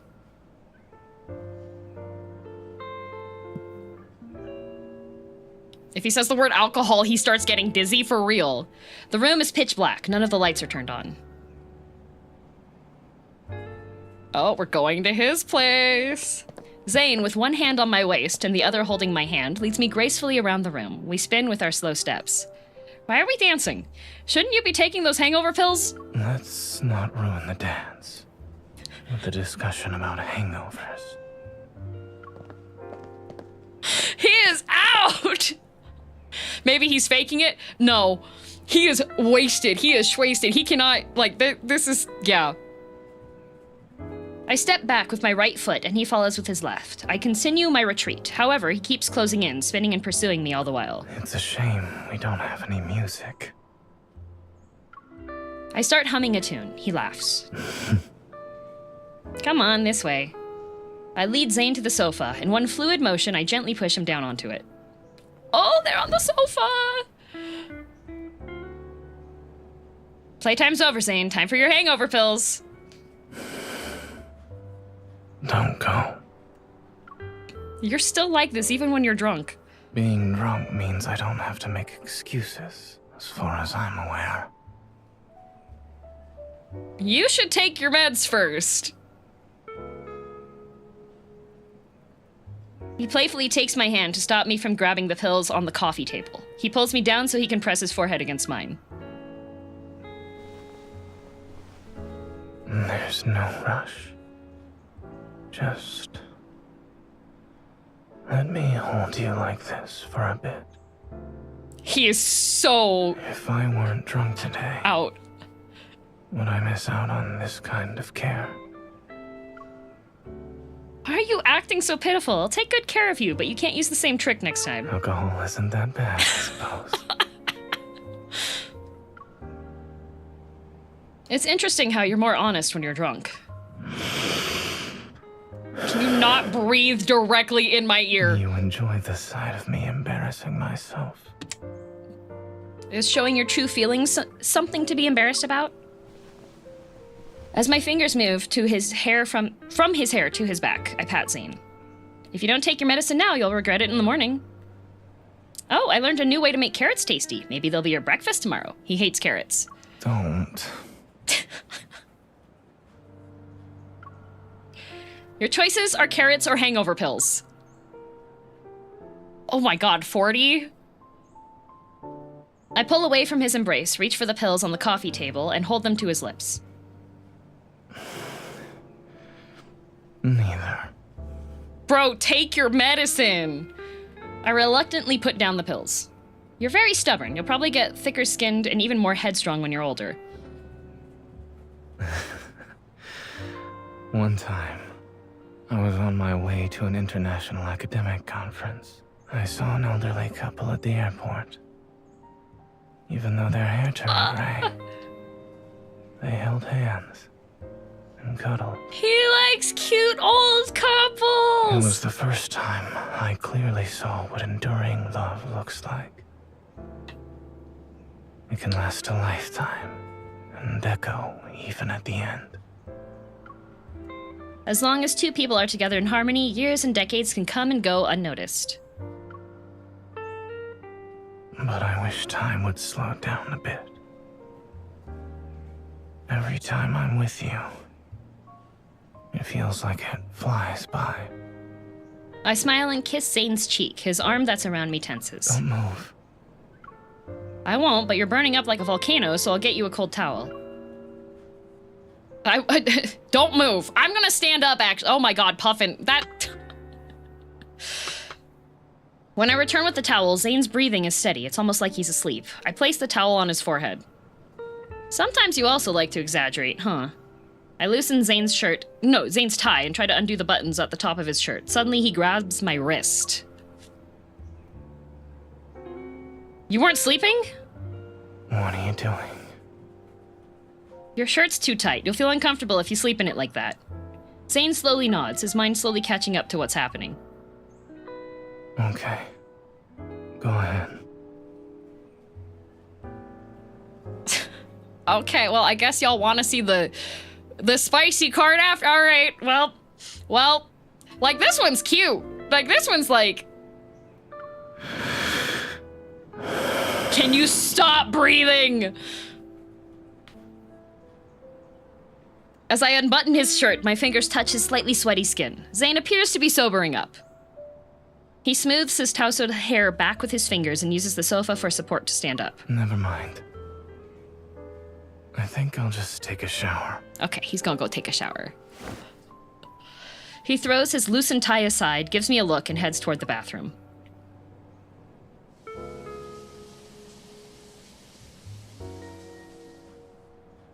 When the sound of running water comes from the bathroom, I walk into Zane's study. The study is tidy, and the snowman plushie on the windowsill adds a cute touch to the otherwise stern room. I pick up the plushie and poke its small bow tie. I didn't think you'd be a rebellious snowman when you're drunk. Zane's nickname is Snowman. Hold on. Let me check the reports. I hear the sound of him opening his laptop from the living room. Yes. He's a doctor. Such a response will do. All right. Goodbye. Oh well, he sobered up. And thus ends... I thought he'd return to the bathroom, but instead I turn around and see Zane watches me with his arms crossed. Doctor, but Zane is so busy that even his shower is rushed. He walks over, glasses perched on his nose. The faint scent of alcohol lingers around us. Can you stop breathing? That was like, stop it! I used to think being rational was indispensable. Like, if we could remove the entire breathing aspect of it, this would be, like, way better for me. I cannot handle I usually play the game not with headphones because I do not need to sound like he is stuck, like, a boba tea straw into my skull. Hi, Ben.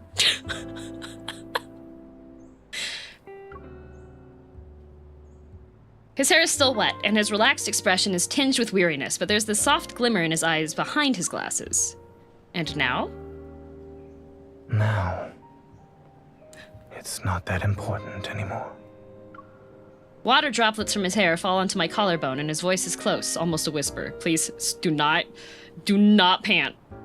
No breathing, okay, Zane? If it's lost, then it's lost. It doesn't matter.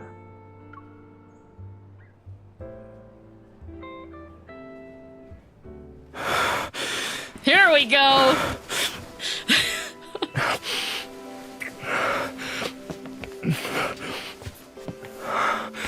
Heavy breathing, there you go!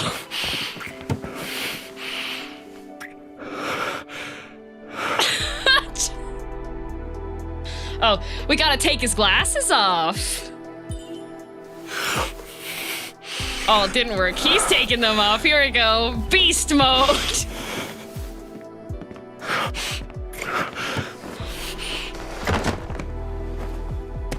Puts her on the desk. Are you afraid of me? One liquor-filled chocolate is all it takes for you to be someone else? Woo! I wonder if you fed me that chocolate on purpose. Did you want to see me like this? No, chat did. They paid for this experience. Who could have guessed a small amount of chocolate would do that? Okay. I never let myself touch alcohol. Alright!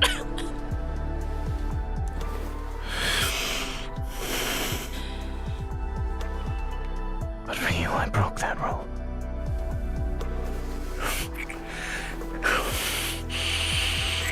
Are you sure this isn't that kind of game? This is as far as it gets, really. I'll admit there's something undeniably addictive about stepping out of line. Woo! Spicy Zane! Grab the hangover pills. Alright, drunk. Zane, you're really drunk. I have something that might help. Are you trying to escape? You keep saying I'm drunk, so must I always stay sober? Because of you, everything is spiraling out of control. How can you pretend you're not affected? There's snow in the room! He can't control his snow powers! He can't control his... It's snowing!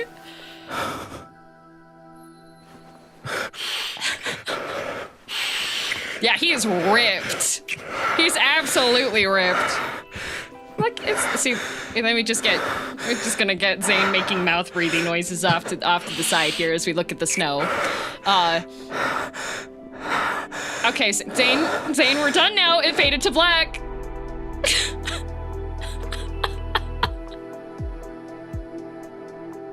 Wow, look at the pretty snow, guys.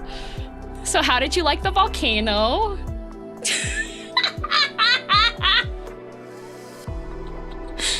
Snowflakes drift onto our lips as we kiss, quickly melting away in our heated desire. Intricate patterns of frost trail from Zane's arm and then dissolve against the warmth of his skin. He places his hands on my shoulders, his grip is firm and possessive, holding me close as if to anchor me in this moment. Zane, you're evil. That's his power. Sweat was modeled? Yeah, it was. Can you stop breathing? That's like the one thing I don't like. It's out of control again. Yeah, his power's against something else. He stops and stares at me. Will you hate me for it? His eyes, veiled by his long lashes, shimmer with unspoken feelings. They ensnare me in an invisible web. It turns out that the height of gentleness can be just as irresistible. I lean in, closing the distance between us. I whisper into his ear. I won't. Man needs a restraining order on the microphone. Yeah, right?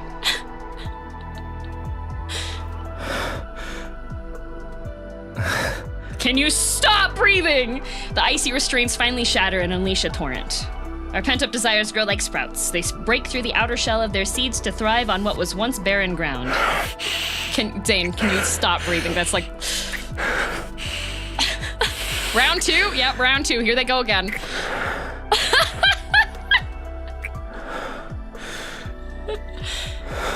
I'm jealous. I want to get paid to breathe into a mic for an hour. Ben, you are not permitted to voice any characters in this game. Outside, snow continues to drift through the night. The chaos in the room starts to settle, and strangely enough, we don't feel the cold. It really, is it strange? Is it strange that they're not feeling the cold right now? Maybe some things will never heal, but I'll always be there for him. While you're asleep, let me share another secret with you. I like you just the way you are. I brush aside Zane's hair from his forehead and softly kiss it. Sweet dreams, my dear big snowman.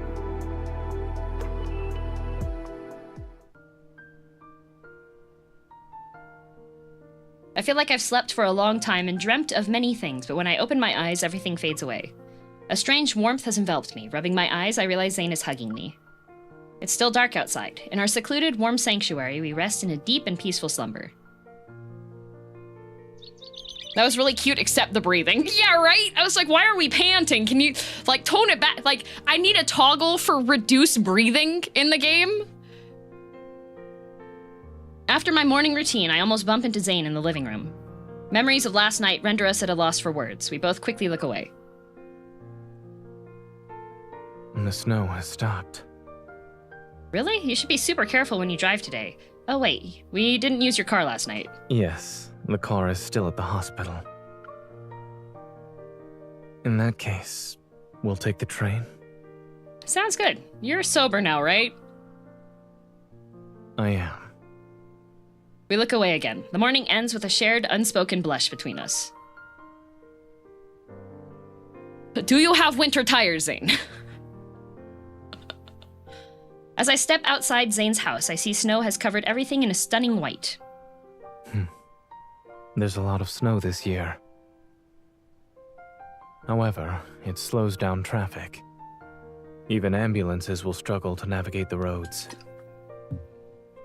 Wanderers don't mind the cold, working tirelessly all year round, and in winter there's always more work for the hunters. Wanderers are the crystalline monster creatures that you're fighting. Hunters and doctors are similar in that regard. They have their work cut out for them when it snows. Speaking of which, are we still going to eat hot pot this weekend? It depends on my schedule. If there's nothing urgent, then it's a date. Will you be drinking again? That depends on you. You failed the test. You're supposed to say, I won't be drinking any alcohol, not even a drop. But without alcohol, I won't get the kind of care I received last night. I put my heart into every little thing every day. You're just too busy to notice. I see. So, Dr. Zane, will you be able to get off work on time today? I'll try, but it might snow again this afternoon. If it does, I'll come pick you up. The roads will be slippery. No need to take risks.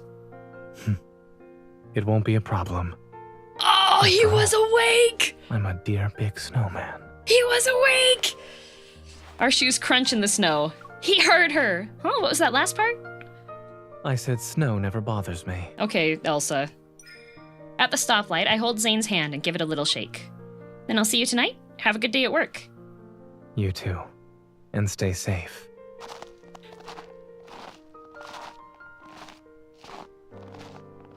Let's go! We part ways and walk in opposite directions. The clock keeps ticking just like me, moving forward without stopping.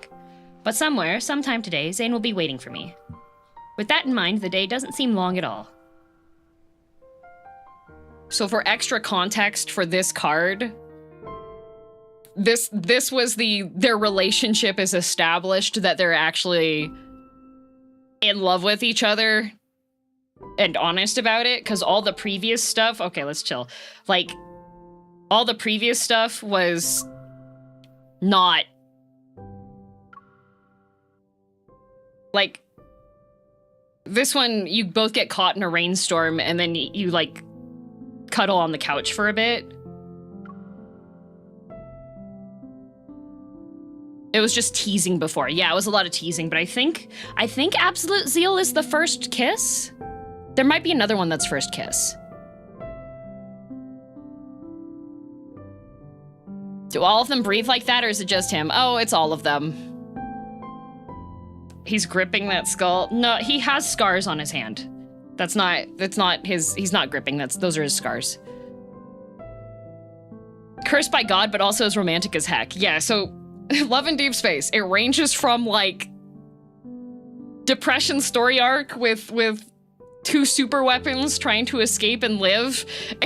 And then we have Zane gets drunk on one chocolate bonbon. Do all of them speak like that? Like I can change which guy's on. Okay, Caleb, can you like leave me alone? Oh my god.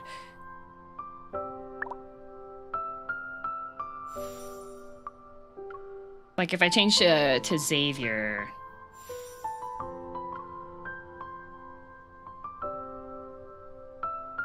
Come on, Xavier. What's on my mind? Nothing really. He's a sleepy boy, so he doesn't talk too energetically. And then Raphael is my least favorite. Why are you dressed like that? For some reason, I feel at peace, like a jellyfish drifting with the ocean current.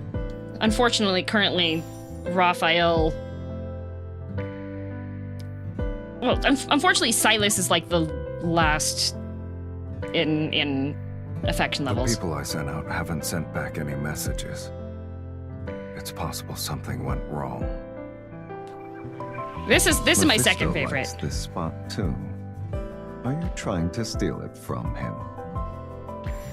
And then we have Caleb. Why are you wearing that, Caleb?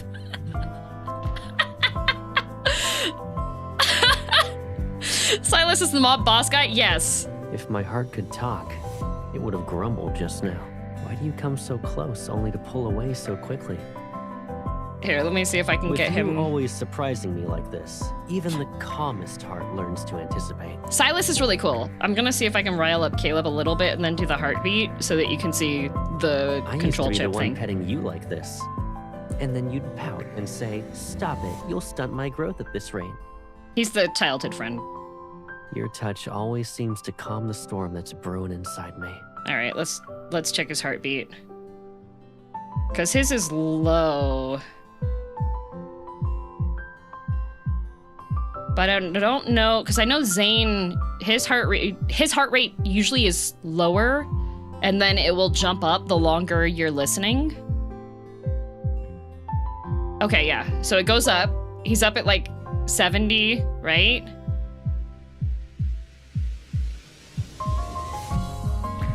Really high, hit 80, hit 80.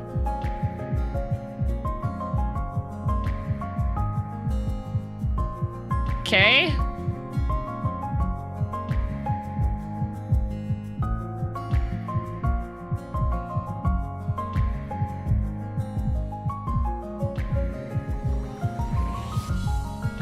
Can you please do the thing, Caleb? I'm trying to do a demonstration.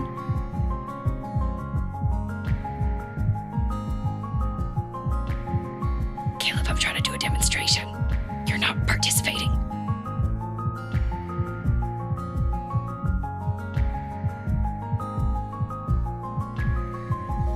Maybe they changed it with the update.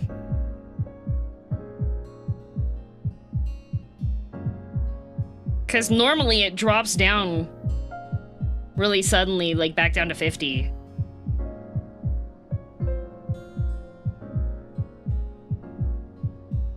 Man, is battle damage and you're demanding he play along? Yeah. Gameplay's mirrored from your iPad?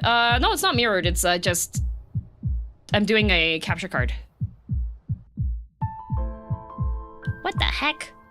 All right. We hit the bribe level. I'm just gonna change back to Zane because I don't want to see any of the other men on my screen. Well, okay, I'll show you guys Silas one more time because he's actually really cool. It's raining in the N109 zone tonight. It's a shame the sound of rainfall can't be heard within Lincoln.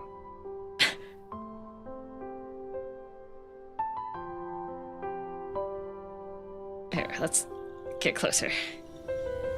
We're not gonna hold to breathe, we're gonna pat his hair. I like the Silas dude's voice. Yeah, I like Silas. He's very different from Astarion. I think Raphael's closest. His workout is boxing. And his basic companion form doesn't have a weapon, he just punches things. Can you talk? Did you come all the way here just to show He gifts off you your guns. newly cleaned hunter firearm? Or did you need my help with certain modifications?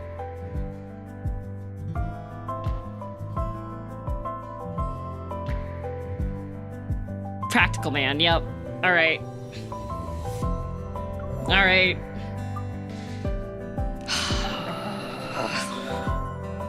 Okay. You guys, you... Okay. Alright. For context. For context. For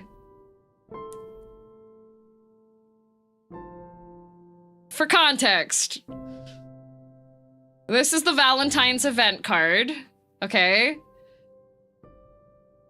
And this one takes place in a parallel world where there are kind of like super soldier types of people, but it's caused by a virus. So if you get like bit or infected by one of those people, the same thing happens to you. And essentially they kind of go beast mode when they lose control of themselves. So that is what, not zombies. It's just that like when they hit frenzied state, they'll like kill people.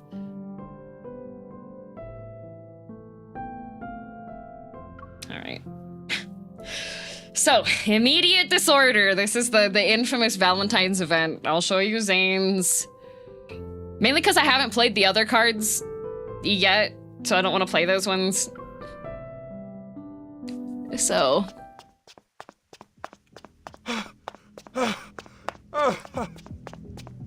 That damn predator. They're called predators Didn't catch up, in that world. Right?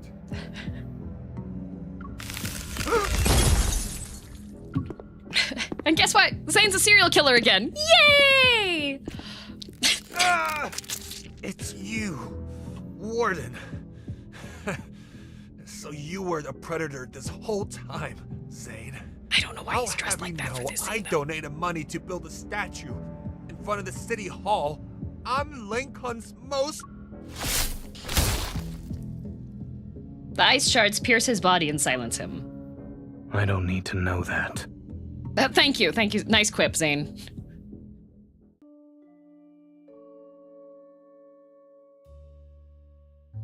Boss. So in this storyline, you're an investigator for the police. Troubled, I stare at the words case closure report form on my computer screen. My junior leans over from her workstation and calls out to me in a low voice. Shush, we're still in the office. The bureau chief might nag you if he hears you. Okay, Miss Enforcer. I heard the bureau chief say the serial killer we're investigating murdered the councilman yesterday. They also said they're closing the case and won't pursue it any further. And all of your cases keep getting closed. Why does this keep happening? I turn my attention to the serial killer's file and start reading it. The suspect is male, real name unknown. The Lincoln City Bureau of Investigation, or LCBI, gave him the codename Galen. Over the past 5 years, Galen has been responsible for numerous crimes targeting political figures and business tycoons. In addition, there have been eyewitness reports of Galen killing predators who have lost their minds across Lincoln. So, he kills normal people, and he kills frenzy people. After conducting multiple on-site investigations, the LCBI has determined that Galen isn't an ordinary person. He's a predator in SSS class, 1 to be exact. This is the highest threat level one can receive. Whenever we're halfway through an investigation, they close the case. But Galen is strange too. He's a predator, yet he's killing other predators. Have you finished analyzing the security camera footage I asked you to check a few days ago? I have. Take a look at this. The last trace of Galen shows him passing by Oxo Clinic in the Southern District. Galen is, I think it's a reference to either a Greek or Roman guy. What? Hearing that familiar name, I can't help but freeze for a moment. Yeah, it's Oxo Clinic. Is there a problem? It's nothing. Did the security cameras get a clear image of the serial killer? I'm afraid not. He seems to know the area well and managed to avoid them. What do you think? Is it possible that Galen used to live in the Southern District? You have a point. If it really is him. But the footage is from last year. We couldn't find him back then, so can we even track him down with this? I pull out a stack of papers from my desk and flip through them. These are the files of Galen's victims that I've been investigating. Whether they're well-known businessmen or political figures, all the victims have one thing in common. After the Predator virus outbreak 5 years ago, they were involved in its secondary transmission. They even profiteered from the situation. The killer's motive is now obvious. The murdered councilman from last night was one of them. Investigating Galen will inevitably uncover the shady deals of powerful figures. No wonder the LCBI keeps insisting I close the case immediately. Cowards. My phone buzzes. A travel ad pops up on the illuminated screen. I tap on it, and a scene unfolds. Vast snowfields, spruce trees covered in fresh snow, and a snowman wearing a scarf. Maybe I should just walk away from this. Why should I care about what happens in Lincoln? I might as well move to a place that hasn't been touched by the Predator virus and live a carefree life. I can start over from scratch. I sigh, and my gaze falls onto the surveillance footage my subordinate gave me once more. It was the only lead on Galen that the LCBI managed to obtain in the past 5 years. It's been a long time since I heard the name Oxo. Zane, I wonder where he is now. After careful consideration, I pick up the motorcycle keys from my desk and stand up. Are you going to investigate Oxo Clinic? I give a small smile and gently guide her back to her seat. I'm taking some time off. Can you let our chief know?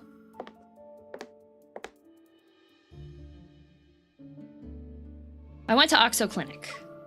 Of course, I can't openly admit I'm investigating a case that was ordered to be closed, especially when it involves many crucial secrets.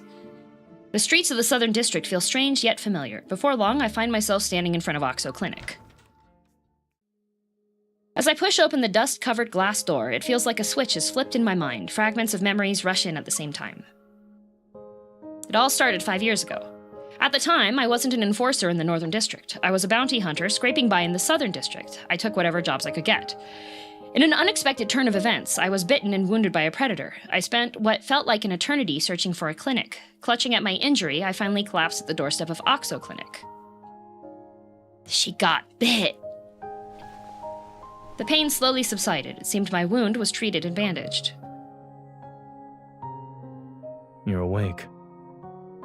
In stark contrast to the gentle hands that had carefully treated my injury, their owner's face was as emotionless as a glacier. Was I unconscious for a long time? You're... Zane. And to answer your previous question, it's been 3 hours. That's a long time, I believe. Thought doctors were supposed to have good bedside manners. This guy didn't get the memo. My eyes drifted from the open until 10 p.m. sign on the wall to the clock to the clock. It was midnight. My gaze then shifted to the side room where I saw several pet carriers of various sizes.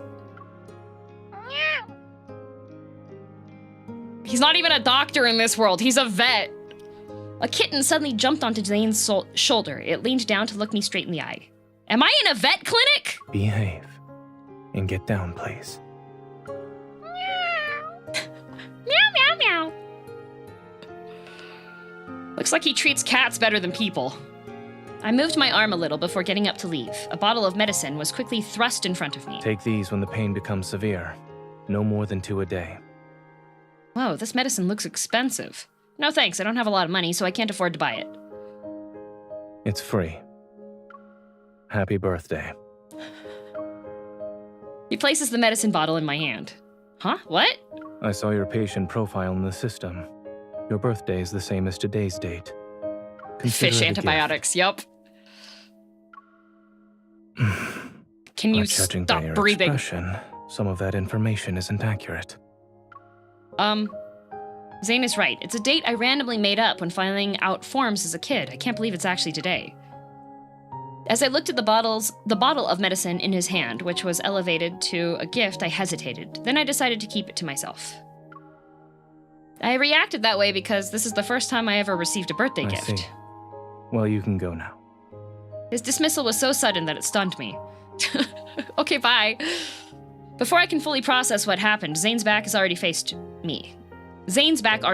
He was seated at a microscope, and I couldn't help but reveal a small, bewildered smile. Thank you for the gift, Dr. Zane. The date might be made up, but what I said was true. This was the first birthday gift I've ever received.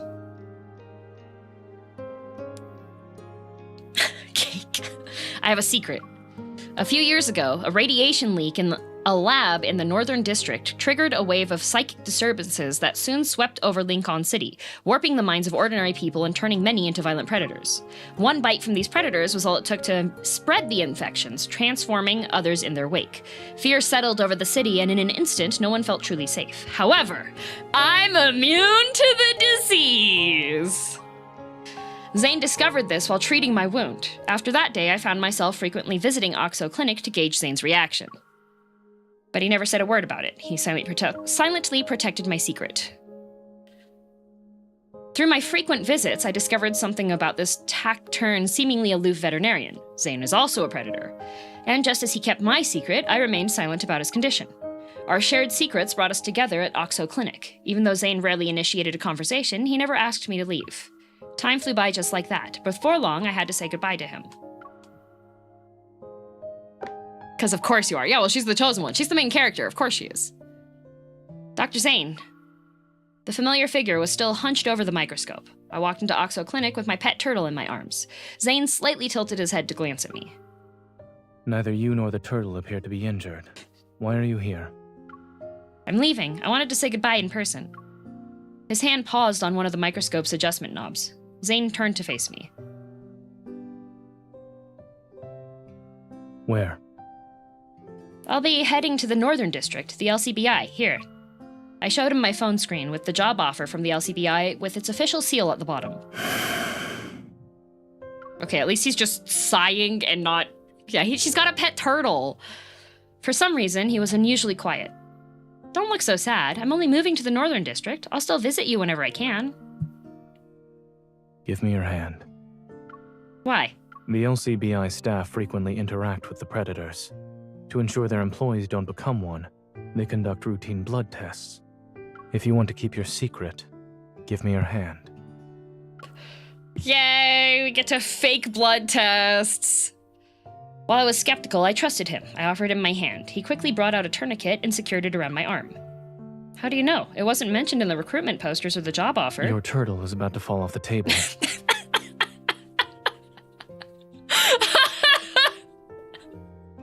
Oh no, turtle! Even though I knew it was a distraction, I still turned to look. As I reached out with one hand to catch my turtle, Zane swiftly inserted a needle in my other arm. Bright red blood slowly filled the syringe. I couldn't help but crack a joke. They say blood gets predators really riled up. You worked as a veterinarian for years. Has the sight of blood ever made you go into a frenzy? I also heard that some predators have an activator implanted in them. When they entered the frenzied state, finding the activator is the only way to calm them down. Do you have one by any chance? Are you certain you want to discuss this while I'm drawing your blood? It's not like I have other predator friends to talk to. Don't move.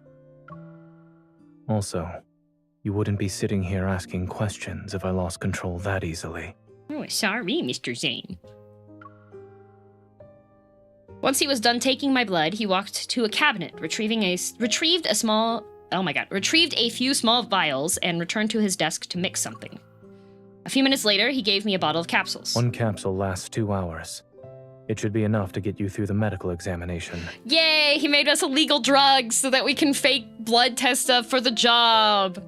You know, I secretly thought you lacked bedside manners when we first met. If you're looking for a warm, kind-hearted doctor, try the clinic down the street. You might have better luck there. Oh, that won't be necessary. It turns out my first impression was wrong. I have first-hand experience with your care now. It's just, you should smile a little more. You'll look more approachable then. I'm too busy for that. Smiling isn't in my schedule. Wow, smiling isn't in his schedule. After tidying up his desk, Zane walked to the building's entrance and flipped the open sign to close the clinic for the day. The sunlight outside was inviting. I sat on the steps by the clinic's entrance and tugged at Zane's sleeve. I gestured for him to join me. Despite his apparent reluctance, he sat down next to me. Aren't you curious about why I want to join the LCBI? If you want to tell me, you may. Well, I feel like Lincoln is my home. I grew up here and I want to do something for it. As a bounty hunter, I can only do so much, but as an enforcer, I might be able to make a difference. I raised my hand until my fingers appeared to bridge the gap between the northern and southern districts. I touched the corner of the LCBI building in the distance. The northern district is 100 times more dangerous than this place. Be careful. I heard from other bounty hunters that you're from the Northern District. Is that true? Yes. I guess we'll eventually run into each other in the Northern District someday. It'll be something to look forward to, Dr. Zane.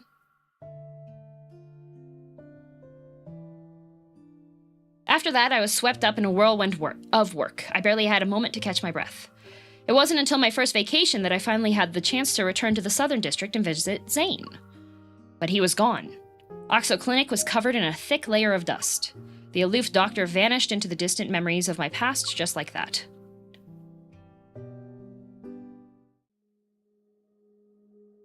Although it's been 5 years, the memories are as crisp and clear as a freshly printed document. So much reading out loud. This is why I like playing on my phone. I don't have to yeah, he can't. No smiling in the schedule. Absolutely correct. He only likes to brood. Inside Oxo Clinic, everything remains the same. Every piece of furniture and item is in the spot I remember them being in, all familiar to me like the back of my hand. The investigation comes first. I scan the room, but before I can activate my iris scanner, the door behind me bursts open. Who's there? In one swift motion, I draw my gun and turn. I aim my weapon at the intruder, but he sneers and raises his hand in mock surrender. Really, Enforcer? You can't recognize your own colleagues now. Uh-oh. Oh, wait. You're not one of us anymore. Oh, no! The jig is up! With a wave of his hand, the Enforcer signals his teammates. I'm surrounded by a swarm of Enforcers with their weapons pointed at me. What do you think you're doing? Are you here to arrest me? Where's your warrant? And who authorized this? As if he's been waiting for me to ask that, the Enforcer produces a formal document with an official stamp. The LCBI has evidence of your involvement in smuggling an illegal substance, Frenzy Enhancer. Uh-oh. We've been framed. What? I never... This is your termination notice. Your arrest warrant and order to apprehend you were signed by the bureau chief himself. The whole office is slimy. Give up. I try to resist, but it's pointless. I'm outnumbered in this situation. Someone framed me. Save your excuses for prison. Who knows? Maybe our kind-hearted warden will be more amicable to your story. And now we get to go to prison.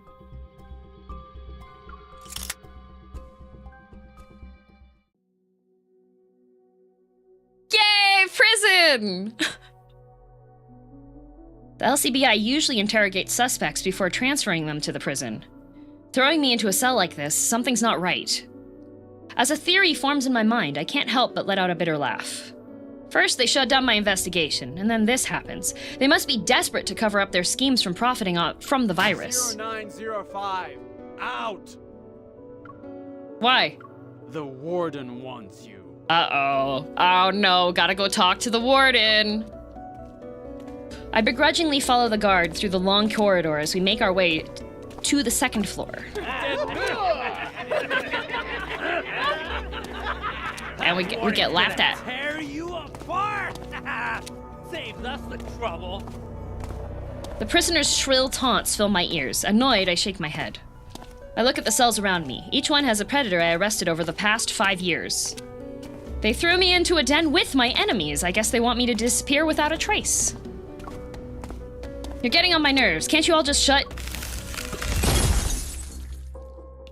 A bone-chilling cold suddenly surges up from the ground. It's as if everything is frozen in place. Yet I can move around freely. The shouting around me has stopped, but I don't know when that happened. Oop. Not that one. On the second floor's corridor of the prison, a tall figure stands in the darkness. His face is obscured. Silence! A biting chill permeates the air as the prisoners are frozen in thick layers of ice. Zane just killed a bunch of people. This is the punishment for not learning to keep your mouth shut. God, I'm so glad they let him voice act for this one. I'm so glad they let him voice act for this one. He turns and leaves, and I only catch a glimpse of his retreating figure. But that's all I need to recognize who he is. Zane? Why is he here?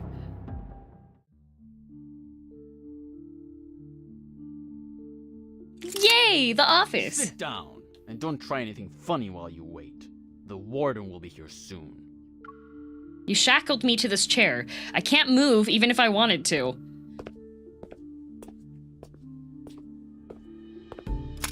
I listen closely as the guard's footsteps fade away. Once I know he's gone, I quickly twist my wrist and free myself from the restraints. He really made sure they were tight. My wrists are killing me, and this chair is as comfortable as a rock. My eyes are drawn to the leather chair behind the desk. Without hesitating, I turn around and make myself comfortable. I cross my legs as I sit. Now this is better. Zane's office. Large stacks of files are meticulously arranged on the desk by size. A few loose papers are perfectly aligned at the corners. They're held in place with a paperweight. My right hand can easily reach the pen holder because of its current position. As I sit here, I can almost imagine Zane's workday. Great security, right? Like, just corruption through everything. From veterinarian at Oxo Clinic to warden. It looks like he found his own path during these 5 years. I wheel the chair between the bookshelves and scan the contents. Amongst the tomes is a small box. It sticks out like a sore thumb. Are these candies? Just as I lean in to get a closer look, footsteps resound outside the door. I rush back to my original chair and pick up the discarded restraints. Panicking, I try to put them back on so it looks like I never moved. But I'm a second too late. As Zane walks into the office, he sees I'm in the middle of wrapping the heavy restraints around my arms. What are you doing? I'm helping you check to see if these are working properly. What about you? Why are you here? Being a veterinarian didn't work out, so you became a warden instead? To mask my guilt, I decided to go on the offensive and question Zane first. I suppose it's also difficult to be an enforcer, since you switched career paths. I see prison happened to be our first choice. Zane walks to the desk and methodically empties the evidence bag. My enforcer badge and phone emerge. He then retrieves a file box from the bookshelf and places its contents on the desk. You smuggled frenzy enhancer. The life of an enforcer is more exciting than I imagined. I take 2 steps forward and close the file. I was framed. I've never done stuff like that. The LCBI's procedures are strange this time around. They never presented any evidence or witnesses. I didn't even get interrogated. When the charges, evidence, and witnesses are fabricated, presenting them is almost pointless. He's on her side. As for these irregularities you spoke of, to a majority of people who are unfamiliar with these procedures, it would appear the LCBI is eager to punish a law-breaking employee. They can easily spin this story to the public as them responsibly cleaning house. So are you siding with the LCBI, Warden? You don't plan to release me? I had no idea a person's guilt could be decided so easily. I'm impressed with the justice system's efficacy. I deliberately say each word slowly. Defiant, I furrow my brow and lock eyes with Zane. Will I have a better chance of achieving my goal if I stopped here and voluntarily brought up our past? Maybe. But I can't bring myself to use our time together as leverage in this situation. I don't know why. Why don't we listen to this first? Zane slightly lowers his head, reaches into a desk drawer, and pulls out a voice recorder. He slides it across the table toward me and presses the play button. These are voices from within the LCBI. I would assume you're more familiar with them than I am. He's been doing his own investigation! The bureau chief, the operations section manager, and the enforcer who arrested me. The recording details the entire process of a plot to frame me. My arrest and imprisonment are their crowning achievements. Well, I don't experience this every day. I get to listen to people scheming against me. You'll inevitably be more eye-catching when you're in a high position. I barely had the chance to shine before they decided to get rid of me. What a grand spectacle I turned out to be. You don't plan on handing over that voice recorder, right?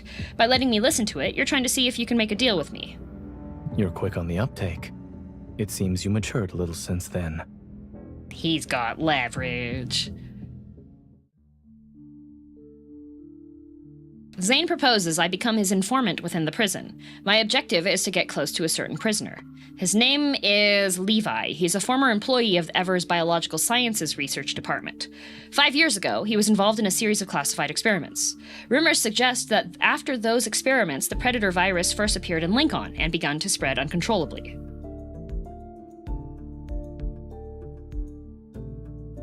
You need to obtain a list of personnel from him. It will ideally name everyone involved with the classified experiments. I believe that with your investigation skills, gaining his trust shouldn't pose much of a challenge. Once you complete this task, I can either clear your name or create a fake identity so you can leave Lincoln City. The choice is yours. Noticing my hesitation, Zane sits down and slides the voice recorder toward me again. I could simply give you this and let you walk out. However, the people targeting you won't give up so easily. You might have the misfortune of getting more than just a prison sentence next time. What if I told everyone that the warden is a predator and he's secretly running a prison filled with other predators? I know it's an empty threat, but I can't help but push my luck. Go ahead. Let's see who they're more likely to believe. The warden, or a prisoner accused of smuggling frenzy enhancer. You only get one option. Agree to assist. I don't really have a choice, huh? You're less like a doctor and more like a wolf wearing a white coat. Why, thank you. I'll take that as a compliment. I take the voice recorder. My frustration is obvious as I rack my brain for a way to gain the upper hand in this conversation. We'll discuss what happens after our deal once I succeed. If you want my help, then you should let me set some conditions. So long as they're within my jurisdiction, we can discuss them. In that case... Now we get options. Now we can argue with him. Private cell, freely move around, special meals at night, and I want my pet turtle. I want you to bring my pet turtle here. Sure, it'll live for a long time, but that doesn't mean it can survive without food and water. I also don't have anyone who can take care of it in my place. All right.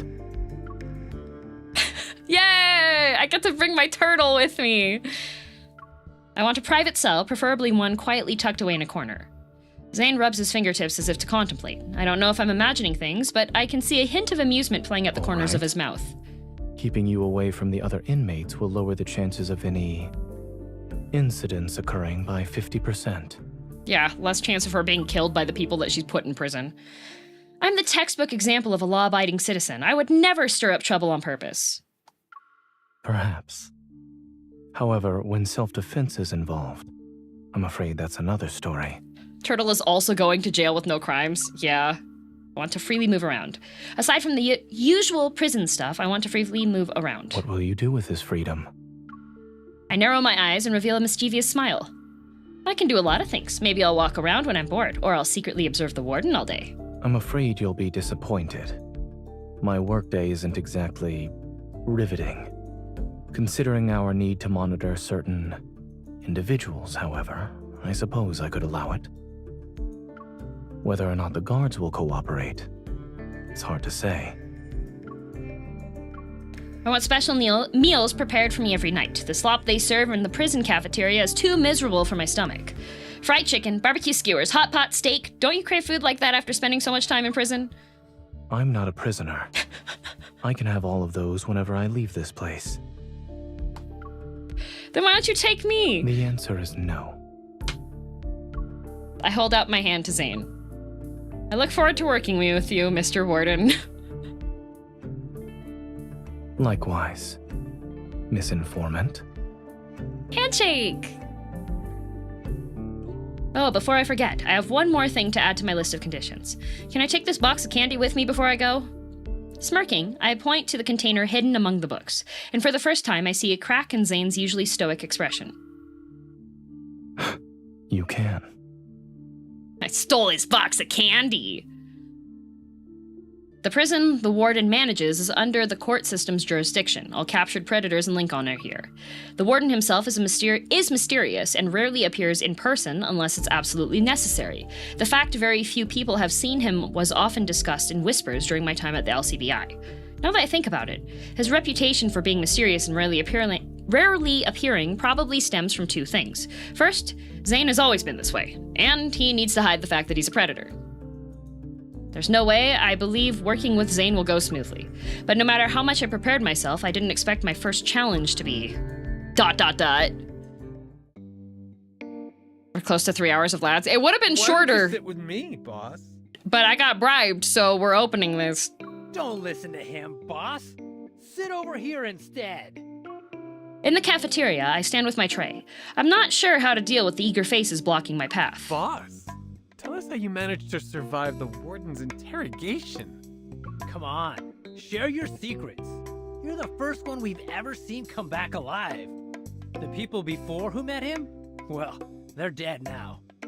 So yeah, how are you guys enjoying the really, really spicy Valentine's card so far? What has Zane been doing in this prison? These inmates are probably two-faced. They'll say something else when my back is turned. I shouldn't get too involved with them. Excuse me, move out of the way, please. I don't have anything special to share. I'm more concerned about getting food in my stomach. I'm about to shake them off when I spot my target. Levi is standing in the sea of people. Well, if you really want to know about my experience, it's nothing too extraordinary. I clear my throat, and sure enough, Levi turns his gaze toward me. I'll make my presence known for now, then I can try to talk to him in private later. First things first, you need to keep your cool. Don't let him see you sweat if you're negotiating. Then you need to have a useful skill or two, like lockpicking. Trust me, when you're restrained to a chair, knowing how to pick a lock can be the difference between life and death. A familiar chuckle rises from the crowd. For a moment, I think my ears are playing tricks on me. When I find the owner, I know I'm not seeing things. Zane is standing right in front of me. However...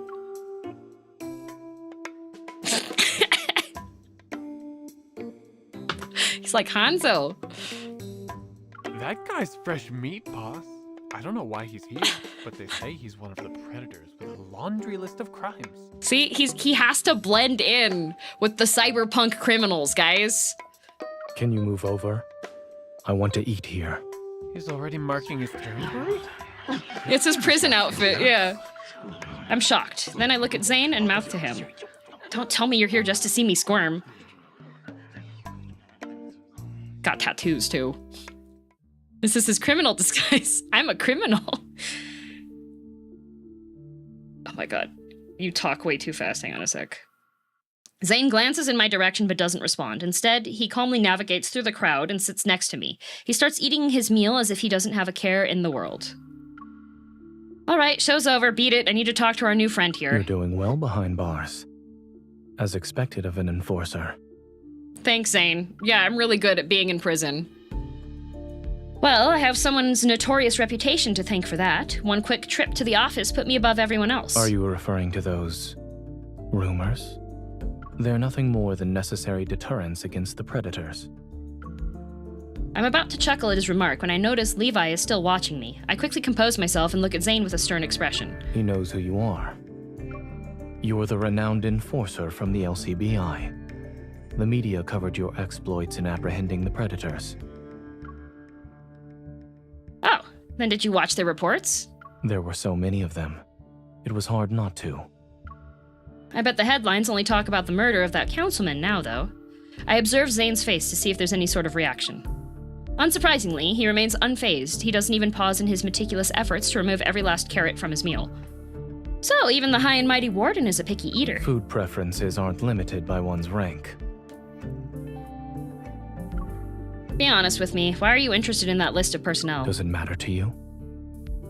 Well, obviously. Of course, we're working together, so we should at least be honest with each other. You seem to know everything about me, but I'm in the dark when it comes to you. This kind of one-sided partnership doesn't inspire confidence. Zane sets down his chopsticks and his expression becomes solemn. I need to recover the solution that can cure the predators of their disease. Long before everything began, the lab researching protocore veins had already discovered it might be the cause. The formula for the solution was also nearly complete. It was when Ever stepped in and conducted those secret experiments that the radiation leak occurred, along with the theft of the formula. He's been investigating a very long time. So you believe the culprit is involved with those experiments? Zane nods. It's possible, but how do you know all this? I was one of the researchers. Huh? Did my honesty put you at ease?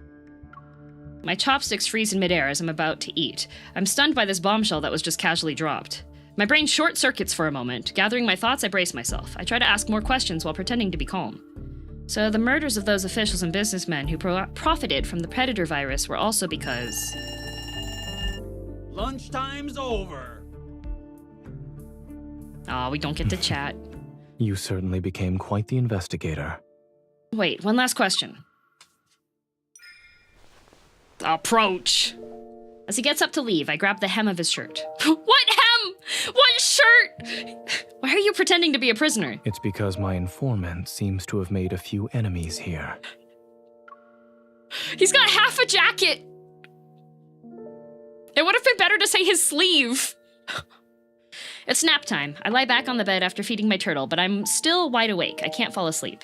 Zane, I wonder how many new looming shadows he's got in the past 5 years. I'm not sure if he's still the person I once knew so well.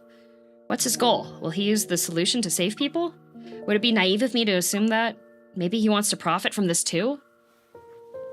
Restless and anxious, I toss and turn in bed. Something under my pillow digs into my cheek. I lift up my pillow and find the box of candy I took from Zane's office. It's tasty. As the sweetness floods my mouth, my suspicions about him slowly melt away. Someone with a sweet tooth can't be a villain, right? Getting close to someone and digging up information is child's play for me.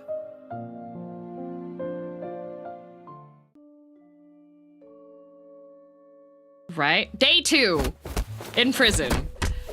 It's yard time. In the surveillance camera's blind spot, I rub my wrists and nudge the predator inmates I took down aside with my foot. Then I extend my hand to Levi, who's huddled in the corner. Alright, I dealt with all of them. You can get up now. I notice the syringe he's trying to hide. Chuckling, I take it from him and turn it over in my hands. Frenzy Enhancer. One shot turns a predator into a raging powerhouse. It's the go-to choice for a prison break.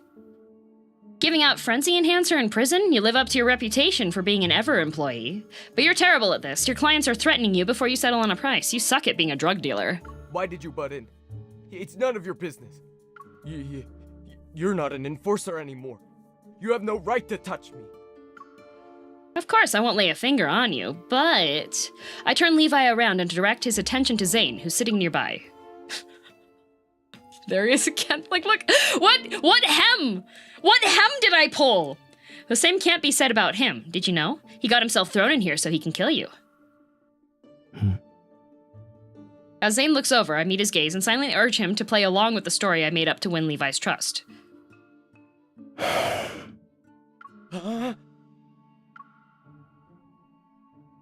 That's a prisoner uniform? He's blending in. Leave him alone. It's like Cyberpunk.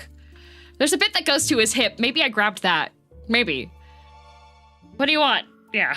Isn't it obvious? I threw myself into a cell to protect you. I lean toward Levi's ear and make sure my words are oozed with sincerity. Even though you're a predator, Ever hasn't given up on you. Should have said his arm instead, for real. Levi remains on high alert. A made-up story isn't enough to lower his guard. It'll take a while for me to win his trust and get him to talk about the list of names I need. Meanwhile, Zane uses his authority as a warden and orders a crackdown on Frenzy Enhancer in the prison. He's subtly pushing Levi into a corner. I bide my time. It won't be long until Levi comes to me. However, I didn't anticipate things to go the way they did. Dun dun dun, however. Meanwhile... What's going on over there? Someone's trying to break out with Frenzy Enhancer. Again. Again. That stuff is bad. I tried it once and nearly lost it. I almost turned into a monster, you know? Luckily, I managed to keep it together. I'm about to ignore the whole thing until I see Zane standing in the crowd. I hesitate before deciding to approach him. As I get closer, bone-chilling cold envelops me. A shiver runs down my spine.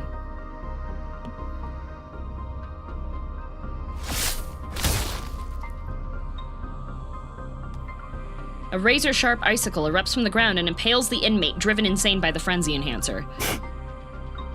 A swarm of prison guards rush to the scene with weapons and riot shields. They quickly form an impenetrable barrier around the exit. Zane glances at the predators lying on the ground. Then his gaze shifts to the one still standing. Whose side are you on? Are you one of us? Or just a puppet? If you're on our side, then why the hell are you killing your fellow predators? Did he just Vlad someone with an ice spike? Yup, in the middle of prison. Where? I'm getting out of here today. Whatever it takes. The frenzied inmate injects the Frenzy Enhancer into his neck. He can't handle the violent stimulation and is overwhelmed by the sudden surge of strength. He falls to his knees, but in the next second, it's as if an invisible force yanks him up. Like a zombie, he lunges at Zane. They're dead. They're dead. All the predator inmates have backed away. They leave Zane alone as he stands in the grisly scene of ice and blood. Wary, surprised, and murderous gazes are fixated on Zane. The air crackles with tension. He could become the target of their collective wrath at any moment. A voice inside me screams that I have to get him out. I can't leave him here. Zane! When Zane sees me, his motionless expression flickers for a moment. Don't just stand there.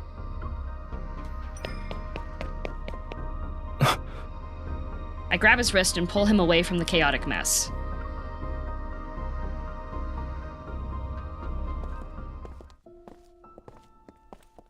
Dodging the watchful eyes of the prison guards, I decided to lead Zane to his office. It's the safest place I can think of. But after guiding him through the corridors for what feels like an eternity, I realize I don't know how to get to his office from here. Are you giving me a tour of my own prison? Perhaps I should show you around instead. I'm trying to help! The tiny little MJ gloves are the best details, for real, right? It's late. Oh, wait. The previous one. Yeah, it's just that one. Okay. It's late. The prison, still reeling from the recent incident, is steeped in an uneasy silence. From the top of the watchtower, I gaze down at the courtyard. The chaos from earlier seems small and distant. You probably have a target on your back now. Everyone will be watching you and waiting for an opportunity to strike. I'm not in the mood to appreciate the night scenery. Instead, I lean against the railing as I look at Zane. And by dragging me away in front of everyone, you're in the same boat as me. But I'm close to getting my hands on that list. This whole thing will be over soon.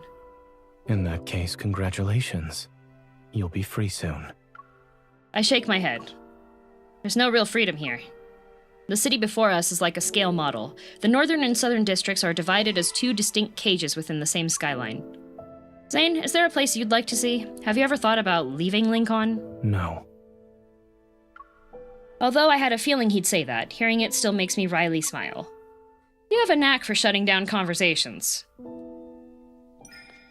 It's quiet for a bit. Then I take a step toward him.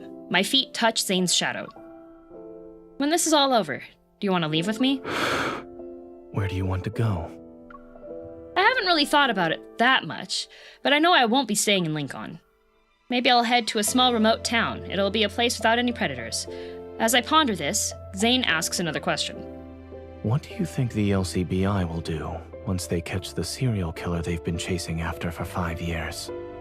Interrogation, detention, trial, and conviction. The specific charges would determine the final outcome. I imagine it won't end well for him. But the LCBI is full of cowards. I'm the only one who dared to go after you. Is that so? I don't know the answer. I notice his slightly downcast gaze and realize something. I might not be able to take him with me. I look away and gaze at the southern district in the distance where Oxo Clinic is located. Do you want to end this as a guilty man? Or would you rather leave your past behind and start anew? He doesn't answer. Or maybe his response is carried away by the wind that howls around us.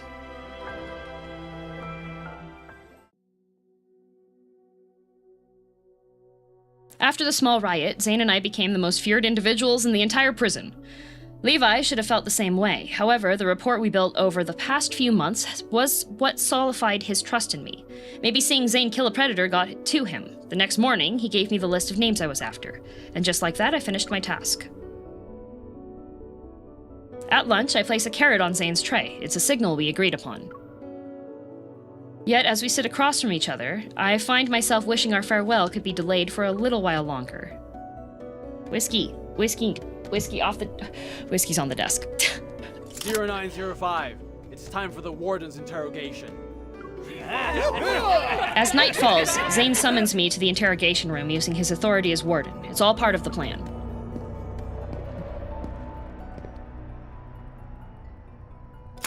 Once the guard's footsteps fade, I easily slip out of my restraints again.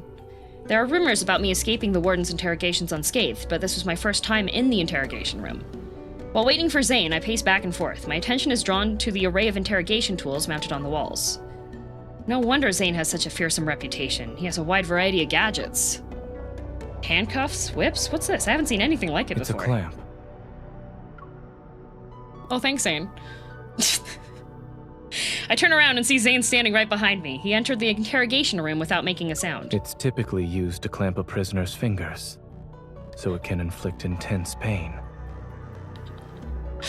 Why are you still wearing that? We're not undercover right now, Zane. You could put a shirt on, buddy. But it's not a typical use for it. It can be hung on the wall as a decoration. Yay, torture. As he speaks, he takes a seat at the table off to the side. Only then do I notice the steaming hot food that will serve as a midnight snack. Is that supposed to be my last meal? If that's what you want to call it. Having what could potentially be my last meal while surrounded by torture devices. This is definitely a first. With a slight smile, I relayed the names Levi had given me to Zane. Once I finished listing everything, an unusual silence falls over the interrogation room. It's only broken by the occasional simmering from the soup. The 7th provision, which discusses the containment of predators, will be in effect starting tomorrow. Certain predator organizations have already issued warnings about their retaliation. In other words, Lincoln can no longer be considered a safe place after tomorrow. I'll wait until the chaos dies down before... You need to leave before then. We have to plot out the escape plan. What I was about to say dies in my throat. I sigh, nod, and swallow the rest of my words. If I abruptly leave, the inmates will think I died during the warden's interrogation. I'll fabricate a plausible charge for you. 5 years ago, I never could have imagined that I'd leave Lincoln as a criminal. Back then, I blink. 5 years felt like an eternity. I can barely recall why I went to the Northern District in the first place. I thought that becoming an enforcer, then operations section manager, and eventually bureau chief, I could make Lincoln a slightly better place. Oh no! She was gonna work her way up in the police force and fix the corruption, but she got framed.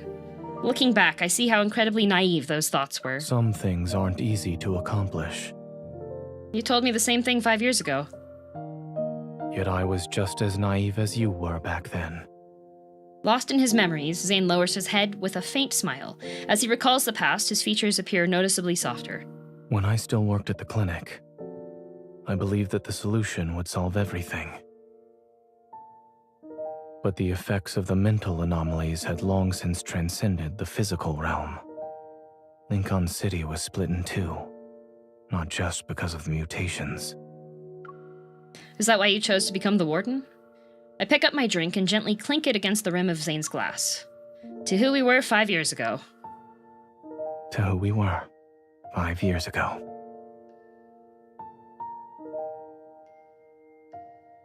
My farewell with Zane is as serene as I have anticipated. After finishing our meal, we climb the watchtower once more. We silently watch the last traces of moonlight fade over Lincoln's skyline.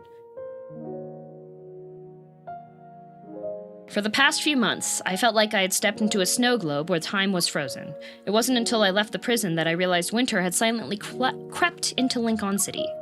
At home, I found myself in another snow globe of sorts. I rarely went outside for weeks. I lost myself in travel websites as I searched for a new place to call home.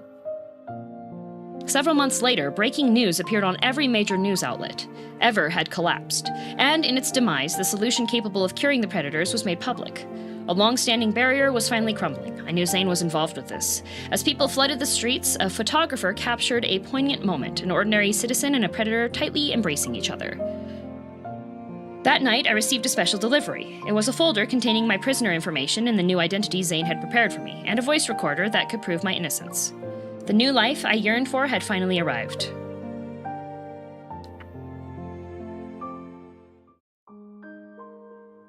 The day before I leave Lincoln City, I can't resist dialing the number Zane gave me 5 years ago. Wondering how awkward it is to actually put his prison outfit on? Probably just as awkward as, like, putting cosplay on. I thought you said this had gameplay? And I just explained, Alexander, this is the part that chat voted on. This is not the main gameplay. This is a 5-star memory card. This is one of the things you get from Gacha. The gameplay portion's at the beginning of stream. This is story time. This was not what I elected to do. This is what chat requested. I was bullied and bribed. I know no one will answer it. For the past 5 years, I only heard the lifeless beeping of a busy signal whenever I called. But even if I only hear that, I still want to listen to it one more time before I leave. To my surprise, the call actually goes through this time. What is it? Yay! He picks up the phone! It's nothing. I looked at the file. You came up with an impressive crime for me. I skirt around the real reason for my call. I idly flip through the file as I try to sound lighthearted. You attempted to assassinate the warden, so you were killed on the spot. After all, the public sees him as a cruel, ruthless individual. No one would question the authenticity of the charge. I guess I contributed to the warden's fearsome reputation. But aren't you worried about blowing your cover as a serial killer? What will the warden do in that scenario? The other end of the call is silent for a few seconds. When Zane speaks again, he changes the subject. When are you leaving Lincoln? I'll be on a plane tomorrow morning. He has no intention of telling me anything else. Have you decided where you'll settle down? Yes. It's a small city that's far away from Lincoln. The winters are long there, but it's somehow always warm. I carefully choose my words, but I really want to ask if there will be a second reunion for us. It sounds like a wonderful place. Knowing he won't give me a definitive answer, I can't bring myself to ask about our future. The words never leave my lips, even as our conversation comes to an end.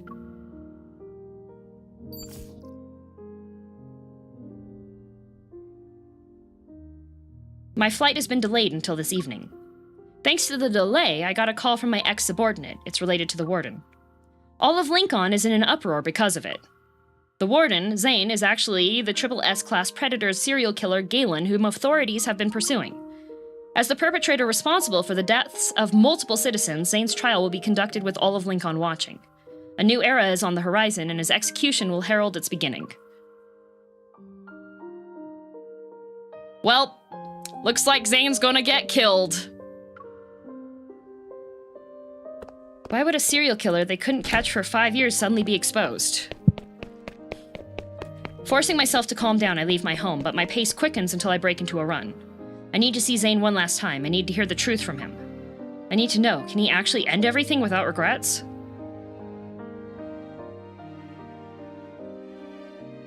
While I'm no longer an enforcer, flashing my old badge is enough to get me past the unsuspecting guards. I navigate through the prison corridors on a path I've walked countless times before, and make my way up to the second floor. Zane has shut himself away in the interrogation room. It's the very same one where we said goodbye.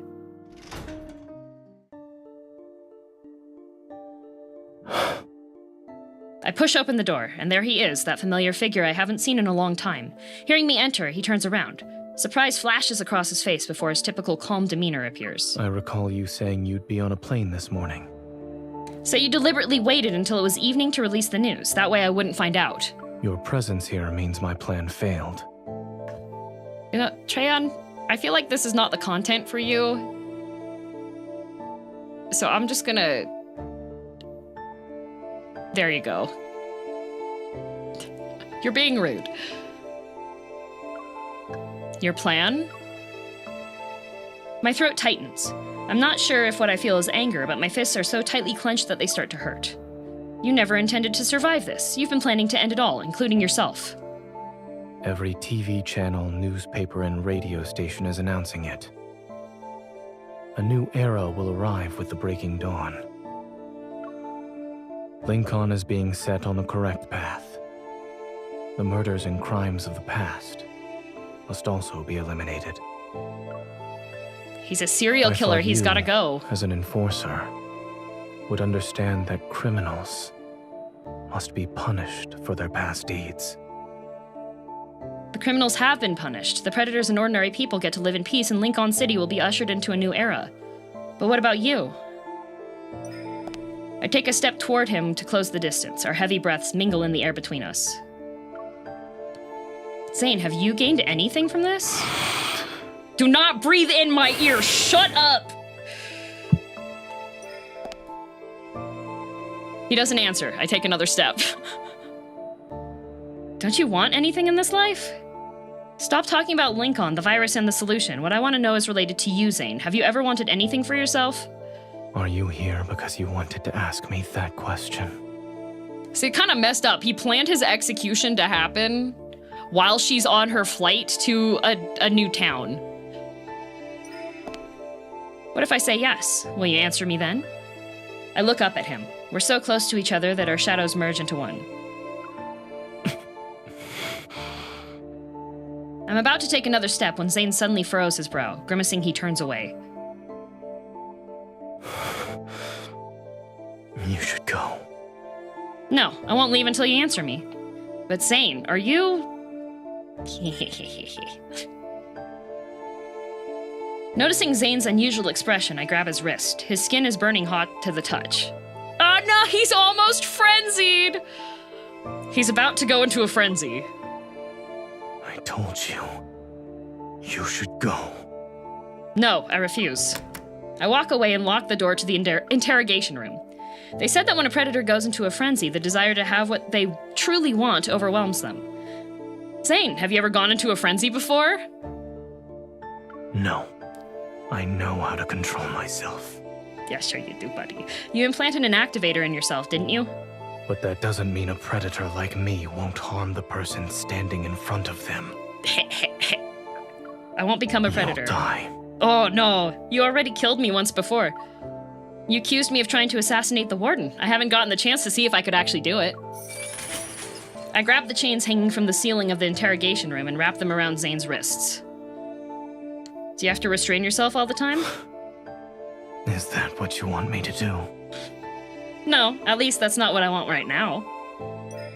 Closer! I take the muzzle from the wall and secure it around Zane's head. I carefully fasten it. He doesn't resist and allows me to restrain him. I have no idea what's going on in his head. But I'll find out soon enough. Happy Valentines! Zane grabs another chain and hands it to me. As he does this, I notice his gaze becoming more intense. His breathing is more ragged. Oh, good. All right. ASMR time. If I could just not have the breathing part. That's a muzzle? Shh, if you're trying to break someone's chains, don't be afraid of the danger they bring. There are QuickTime events in this card, by the way.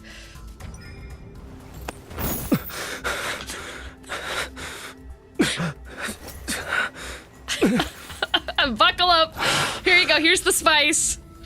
We just had 30 minutes of story. All right? 30 minutes of crime investigation drama story. And now it's time to inject the frenzy enhancer.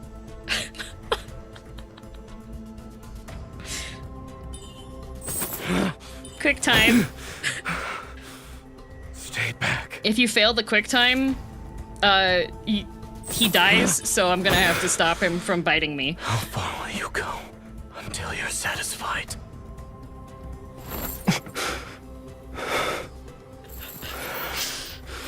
I don't know what I'll do to you.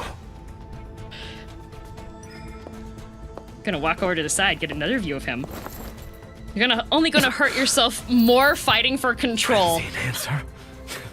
You're going to use it on me? Yes, the warden should be well aware how it affects predators.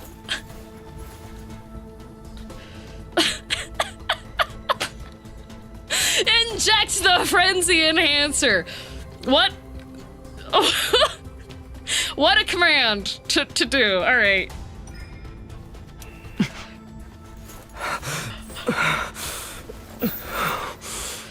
Stop holding yourself back. You need to confront your true self. Look, he broke his belt open.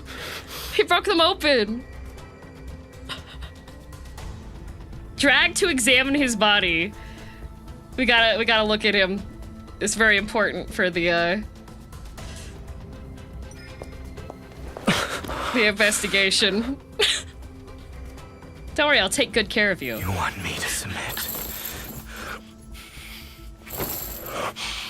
Oh, kisses. Yay! Let me take what I desire first. Why are you down there? Shh, it's part of the investigation. He's not dangerous. Yeah, he has a muzzle. Scan of the target. Okay, so now I have to find... Why don't you touch me and find out? We have to find the activator so that he feels better. So... Stay in the safe zone. Okay. Gotta keep his emotions stable. Pat, pat. Pat, pat. Pat, pat. It's okay, Mr. Zane. Oh, good. Success. What will you do next? Tickle, tickle. Okay, down or touch collar, guys. I missed a lot of story to get here. Last I saw was the drug framing. Oh, down? They chose down.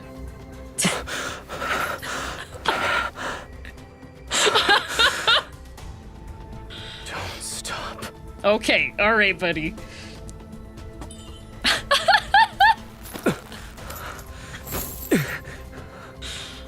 Impressive.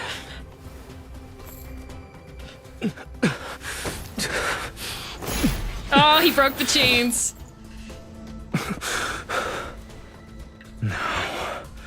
There's only one thing left to do. How is that helping? So that's where the activator is. Turn off the activator. It's like Chavits. Become my prisoner. Happy Valentine's Day event.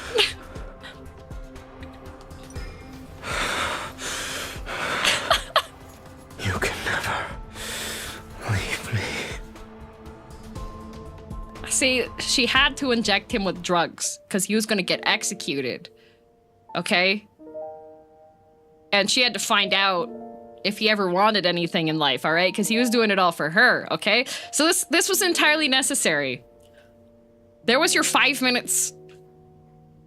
There was your 5-minute scene for the 30-minute story. Winter returns once more. As I watch the light snow falling outside my window, it dawns on me. Another year has passed since Zane and I last parted ways in that interrogation room. In the aftermath of that day, I walked away on my own. The bitter truth that I couldn't take him with me. I'd known it all along. Even when he confessed that I was what he wanted, it wouldn't have stopped him. He's always been that way. Deep down, I've known it from the start. After moving to this small town, I severed almost all ties with Lincoln City. I made a conscious effort to avoid any news about him, too. I convinced myself that if I didn't see anything about him, I wouldn't think about him anymore. Then, this morning, someone told me that a new doctor in town had opened a small clinic called Oxo just a few blocks away. I rush home, snatch up my pet turtle from its cozy sunbathing spot, and dash off to Oxo.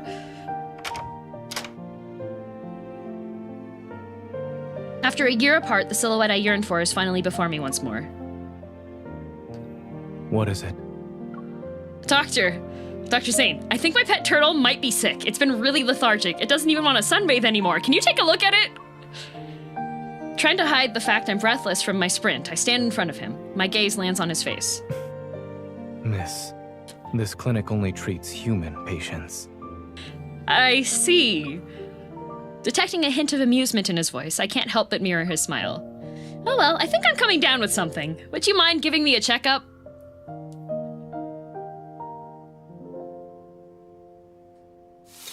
In the evening, I return with a bag of snacks from the store.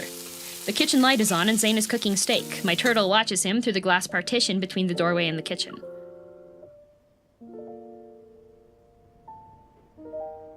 I'm home. I peek into the kitchen. Zane stops what he's doing and faces me. You can cut the cake. It's on the dining table. What's the occasion?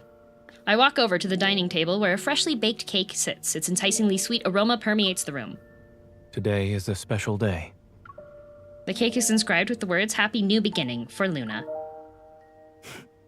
Happy New Beginning. It's cute. So, this one actually has a bad end.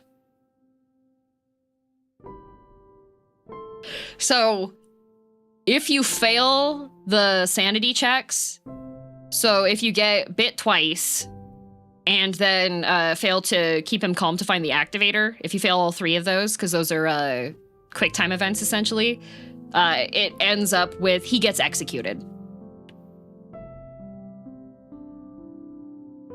That was Fresh Snow. Yeah, that was the Fresh Snow ending. Captive Knight, I think you just like... This one's awkward because I don't like the freeze frame when you're like failing the checks, but this should just load up that ending.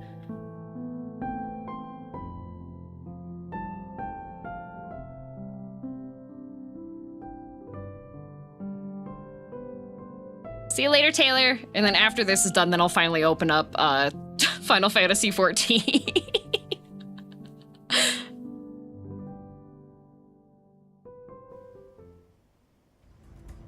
Yeah, so this is what happens if you fail the checks. As my consciousness begins to fade, I feel a searing kiss on my lips.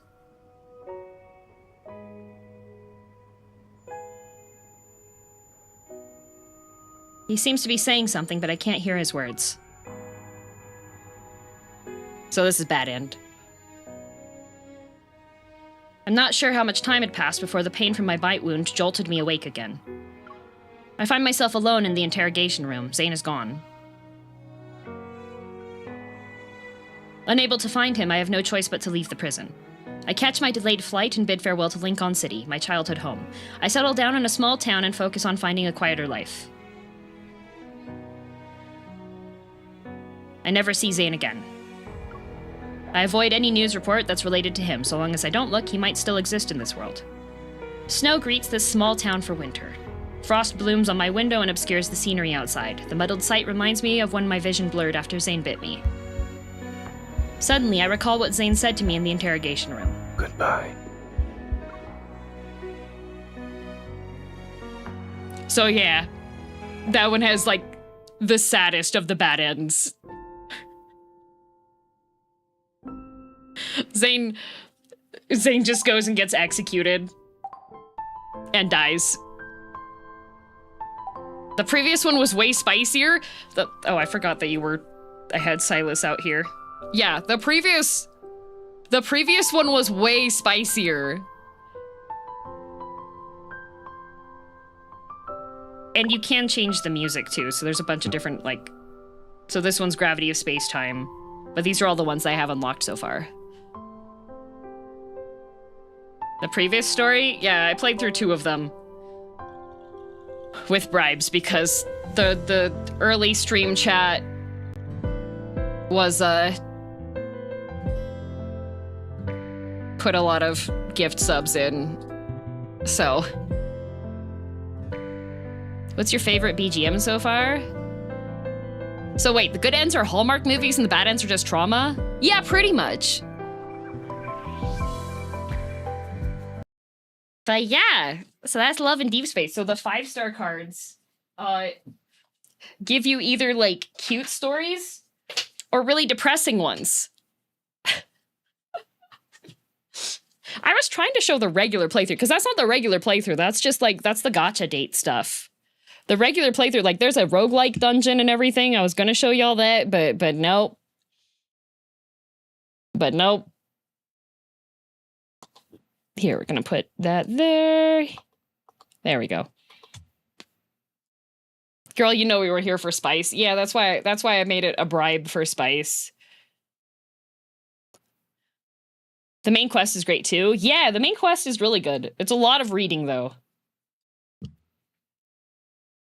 We got what we wanted to see. So yeah, the gacha is to get like those.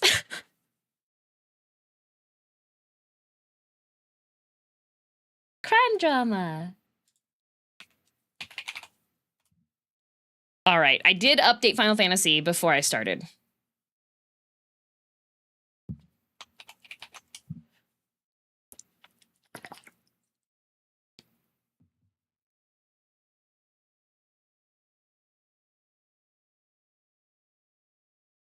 Are you gonna make a new stream for YouTube? I do have a new stream actually. So it should be set to go already. So I will send YouTube over to the next one. And this time I'll do it right.